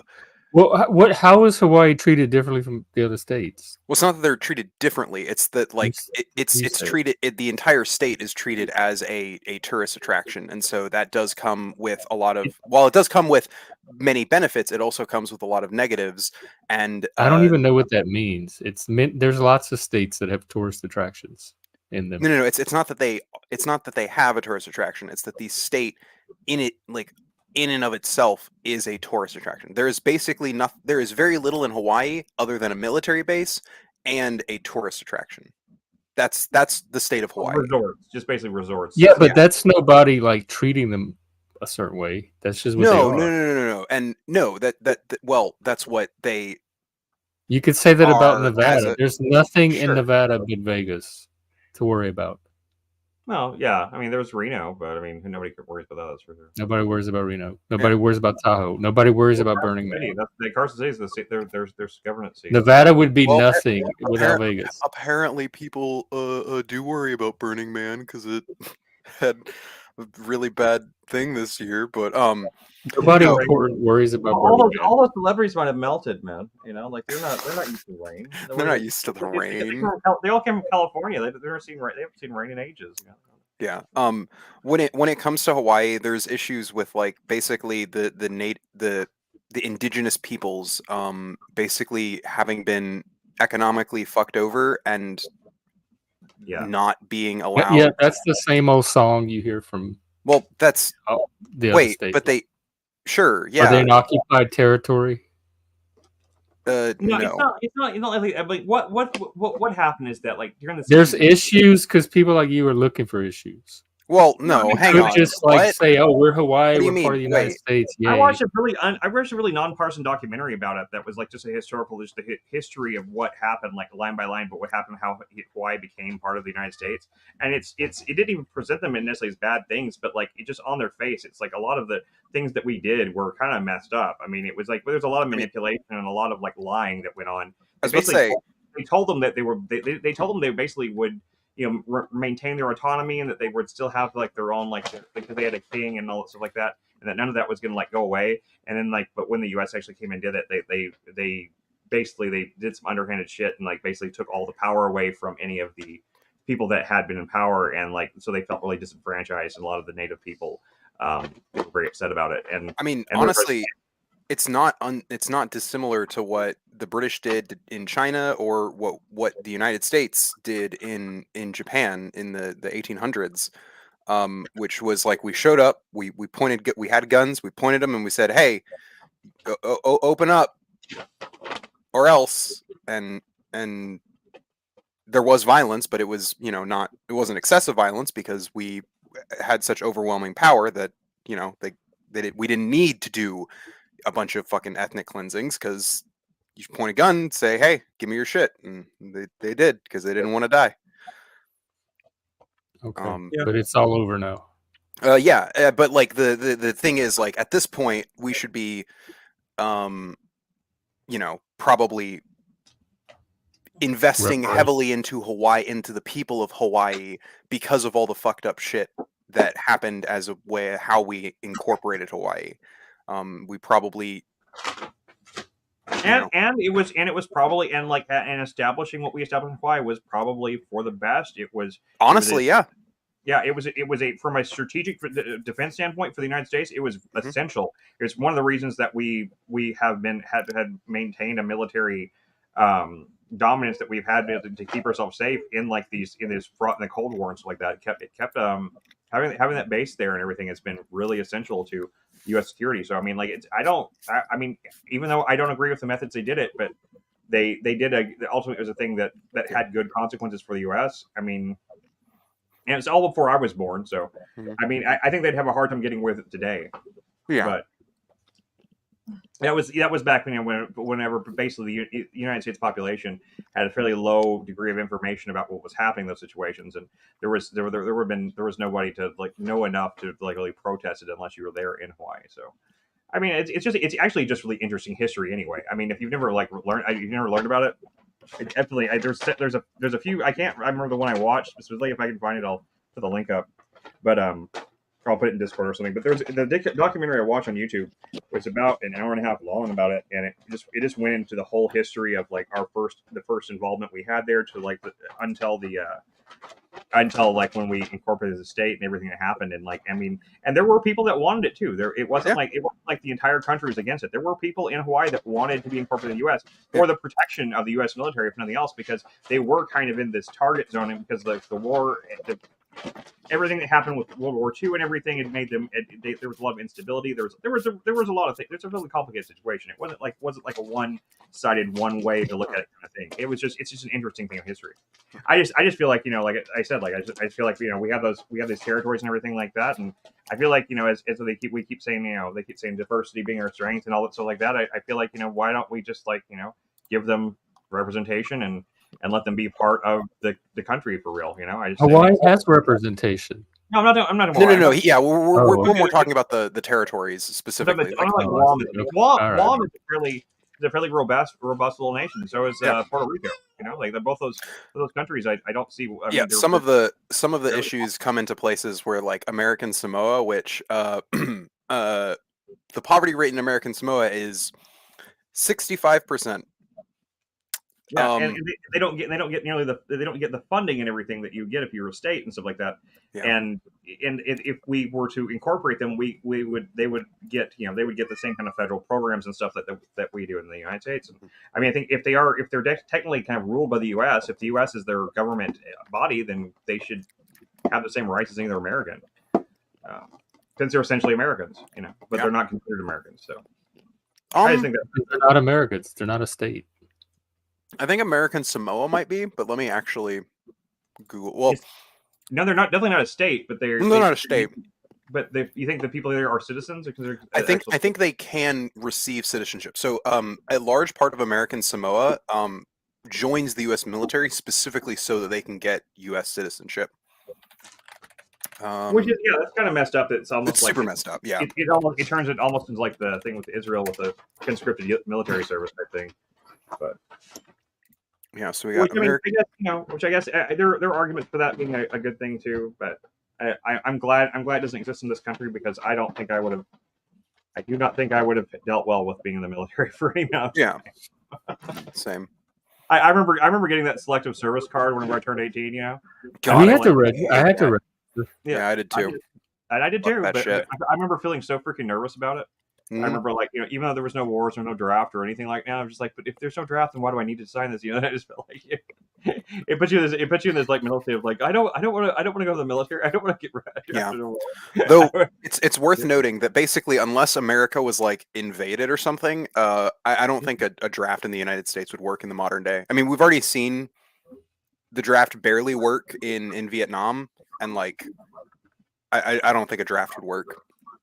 No. I mean, the protest would be 10 times higher, and not to mention the fact that so many Americans, even younger ones, are just not physically capable. I think. Yeah. Or it's not even just a physical capable. It's like, why the fuck would I like? I don't know. I like Americans today, unless it was like America itself, like the mainland America being fucking attacked. I don't think a draft would actually work. People just be like, nah, I'll go to jail. Like, give me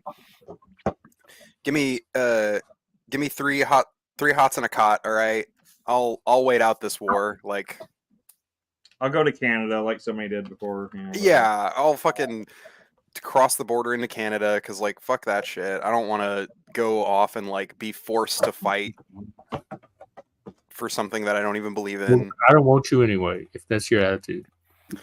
Well, I mean, yeah. They shouldn't want people like me and Lib to be in the military. I don't. About it, I don't. I want y'all in Canada. No, now, if America itself were being attacked, Canada. I would be like probably one of the first people like lining up to fucking. Want you then? I mean, that's fine. You don't want me then, but like, I'll be there whether you want me or not. My you dad little for friends. Yeah, her dad was a draft dodger. Draft dodger? Oh, really? Did he go to Canada? Based. He was, and but then he ended up, and then they caught him or whatever. But then they found out that he wasn't physically. He wasn't. He failed the test, so he didn't. His vision was so bad. So it didn't even end up mattering. But yeah, he was. But he was about to flee to Canada. So you'd probably fail some kind of test anyway. We all would. I know. My allergies would have definitely. If they tried to do a draft for the desert storm, it too weird. It actually probably depends. I've broken several bones and stuff, so I don't even know if they would. I've broken a bone in my neck, so I don't even think they would. I have dyspraxia. You do not want to put a gun in my hand or any kind of weapon. I've been on antidepressants before, so they definitely wouldn't. They definitely wouldn't. How many? They're not gonna take me. Yeah. How many people are in fucking? Oh, okay. 50,000 people in American Samoa. So population smaller than than Texarkana. That's crazy. Yeah. I mean, it's basically a military base. That's like a lot of these territories are just. Do they have a Walmart? That's a good question, actually. I'm gonna Google that. American. Guam is kind of crazy because Guam has like its own like weird culture type thing. Like Spam is like their main food in Guam. Mm-hmm. Yeah, no, oh god, they love Spam. Like McDonald's. That is something I could get behind. A cause I could get behind to give the people something else. McDonald's in Guam, they serve several. Nobody should have to live on Spam. You should see how many flavors of Spam there are. Because we used to pack them at Amazon. No, that's an injustice. There's like 25 flavors. You know, okay, look, if you take spam though, and you do, and at least it's like not the low fat ones because those are disgusting. I can't get over the jelly that's you have to it goes around it when you open the can. I can't even get past that. You wash it off and grill it on a grill. Okay, if you wash it off and grill it on a grill, and then No, you shouldn't have to wash off meat, your food like that, unless it's fresh you have meat. to wash off all meat. You shouldn't have to wash jelly off of your processed So it meat. doesn't look like there is a Walmart in American Samoa. There are a bunch of Where do you marts. think there's spam from? There's a bunch of marts. Also, if you look at, oh my god, American Samoa has one community college. Like if you look at it, it's just the island is like one town. Oh my god! Like you just zoom in a little bit and you can suddenly see all the streets. Well, yeah, but I mean, at the same time, like I said, it's population-wise, it's like half the size of of Texarkana, the city I came from, which is not a big city, and it has one community college. So I mean, I don't think it's that weird. No. That's not. It's just crazy how like low population this Puerto Rico's island got is. a couple million people, I think, though. Where? I think Puerto Rico has a couple million people, though. Yeah, Puerto Rico is pretty big. Puerto Rico's pretty dense, though. That's what small country, but I've been to Puerto Rico once. It was pretty cool. it's where all the good baseball players come from, right? Yes, actually, there's a number of good baseball players. I don't know their names because I don't know baseball, but I do know that that is like their big. That's like their big export. His baseball players, yeah, that's I know. That's the only thing I really know about Puerto Rico is I've met a couple of Puerto Ricans that were cool, and I know that they're famous for having a lot of good baseball players. And I haven't followed baseball since I was a kid, and my dad was like really wanted me to love baseball, and so I did that thing for as a child, to make my dad happy, kind of thing. But yeah. And that's why I started playing basketball, and then I turned out I actually enjoy playing basketball. Are you tall? Yeah, I'm like 6 foot. Oh, okay. I'm 5'11". I mean, I'm actually, and I do enjoy for fun, just playing basketball for fun. I'm not good at it, but I can enjoy it. It's not. But baseball is a really boring game to play, even for fun. Baseball is boring as fuck. Especially unless you're on bat for pitching or something like that, all you do is sit and wait to see if something happens. It's just like it was at least easy to learn and understand. It is easy to learn. Those other games, and then we had kickball, which was even easy. Fine, yeah, kickball's fun to play. I like playing kickball, but kickball is definitely a more active kind of sport than baseball is, at least from like a casual perspective. Kickball leagues here. Oh yeah, they have there's tons of I can't remember what they're called. Not intramural, but just the casual sports around here too. Like I know I was actually looking around. There's a ton of HEMA stuff. The padded weapons. There's oh, that sounds fun. Oh so yeah, paintball. Oh, they have a trans kickball team or soccer team or something. What are they called in Seattle? Unbelievably based. But yeah, no, I love paintball. I used to play paintball all the time. I guess not all the time, but I played it sometimes. Did you? I've never gotten to play. I've always wanted to. It's one of those sports that's too expensive for me to start getting into. Yeah. You gotta buy all this equipment and stuff like that, and I can't afford it. But I thought it looked fun, even though it sounds painful. But I mean, there's a lot of places will let you go and rent the equipment. Yeah, that's that's what I want to do, like a paintball course, something either one out in the woods or one with all of the. They just opened a freaking laser tag thing here in Dallas again. I saw a big billboard for it, and I was like, sweet. It looks really cool, the billboard, but it probably isn't. But I would love to go play laser tag. I would too. I would do laser tag. Paintball seems more fun, but I would do laser. In my experience, laser tag is very the fun you have at laser tag is very dependent on the course. Well, not even people. It's the course. I've been to really piss poor courses. Right. That were just not fun, and then some which were really intricate and interesting, that kind of allowed you to go and explore and do stuff like that. There was this one really big one that it was its whole thing was. Are you changing her diaper? No, she was just crying, so I just muted it so she wasn't making noise. Hey, Juniper. I'm trying to snap her onesie back together because she okay. actually snapped it. So. It'll be okay. But yeah, no. Paintball is just broadly very fun. It also isn't as painful as you'd think. Like it getting shot from like a normal distance, it stings a little bit and then it's over. And then I got shot by somebody shot me by accident by playing around with one once. It like hell, but Juniper. Yeah. Hey. Juniper. Juniper. Yeah, there's Jeff. It looks like she has hair now. She's getting a lot of hair. It's finally coming in. She's almost a year old, but she's finally getting a little bit of hair. Taking her a full year to get this much. Oh my god! She inherited her father's hairline. Unfortunately, I don't know how. But it's funny. As she gains hair, I lose more. So, and there you go. She's stealing your hair. And also teeth, because like she has 4 teeth and now I've lost 4 teeth. So like every time I lose a tooth, she gets there you go. It's like this exchange of like it's the proper. I think it's the proper order of things. As we age and get older, we give up our life force to our children. She wants a cracker or a cookie or something. You want a cookie? She loves these little cookies. Well, I'm gonna have to wrap up here anyway because we have that movie coming up. I gotta get ready for. So if anyone's interested, in an hour we'll be watching Ordinary People in the Discord, and then we're gonna come back at 7:30 Central to do a discussion on the movie and on narcissism. So how does that sound for an exciting Friday night? It sounds like that's actually as exciting for me for a Friday night. So I'm excited for it. The only thing I could be doing, even with my family and is paintball. Oh yeah, that would be cool. That would be. That's not even. But it would probably be the thing that we used to go to concerts all the time here. I would love to have the money to go to shows again, but I always have the money to do that well. I'd take Clover. I used to take Clover to all the shows.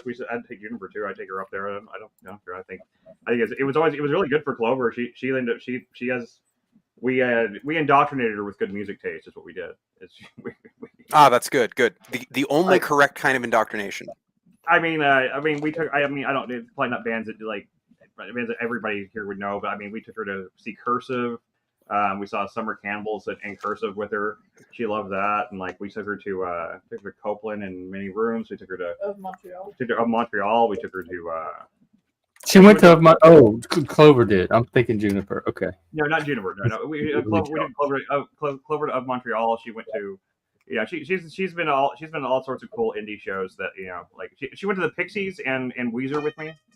Oh wow. Oh, I do know the Summer Cannibals. Okay.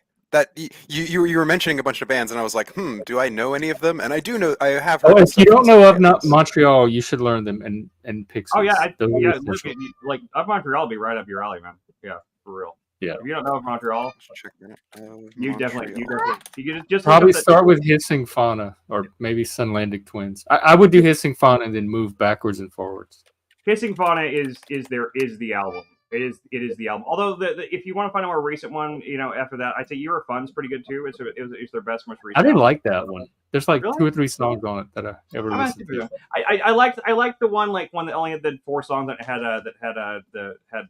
what's it called? Is it called Gender Dysphoria? That song on it, like Oh, Body Dysmorphia. Body Dysmorphia, yeah, it had Body Dysmorphia on it. Like that you should be White as Relic. Yeah, that one was good too. Yeah, that's pretty good. Yeah, it's right up your whole like his philosophy and everything is right up your alley. Yeah, in fact, you should look up the documentary "Cast as a Grotesque Animal" or like some of the music videos. In fact, he has one on what is it? Different for Girls. It's all about identity, gender, and identity, and all that. You would. Okay, hell yeah.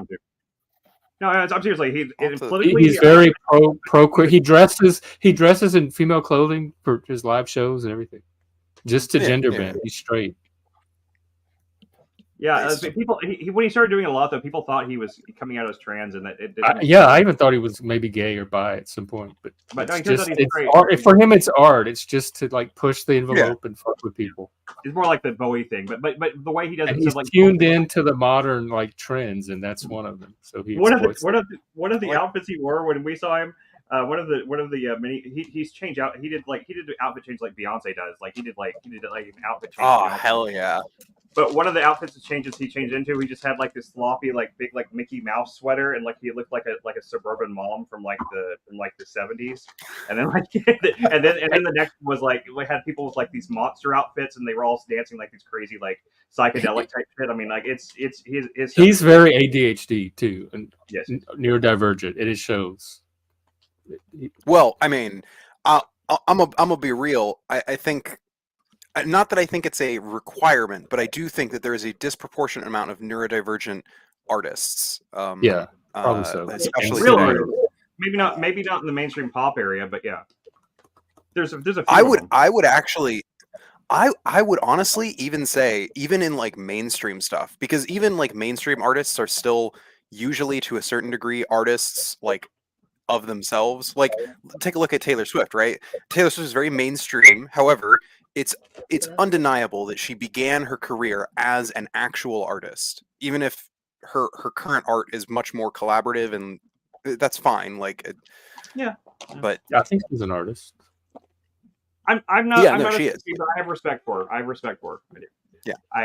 But there's ADHD and neurodivergent artists that, like, you're right. A lot of them probably are, but there's some that come across as more mainstream, and then there's some the ADHD actually shows up in their work, and you can tell this is the product of a highly divergent brain. And is narcissism a neurodivergence? Because like most of them are narcissists. There is that. I do think it.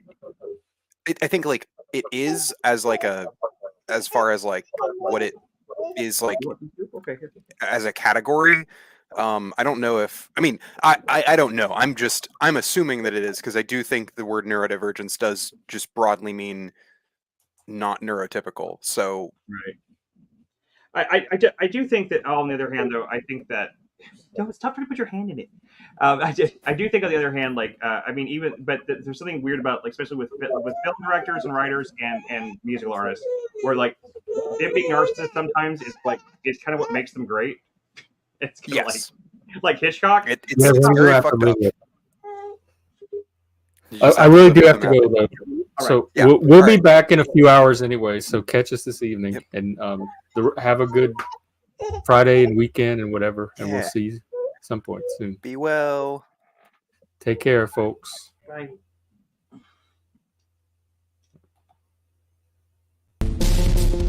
Okay, that's it. Off to see the movie, and then back to talk about it.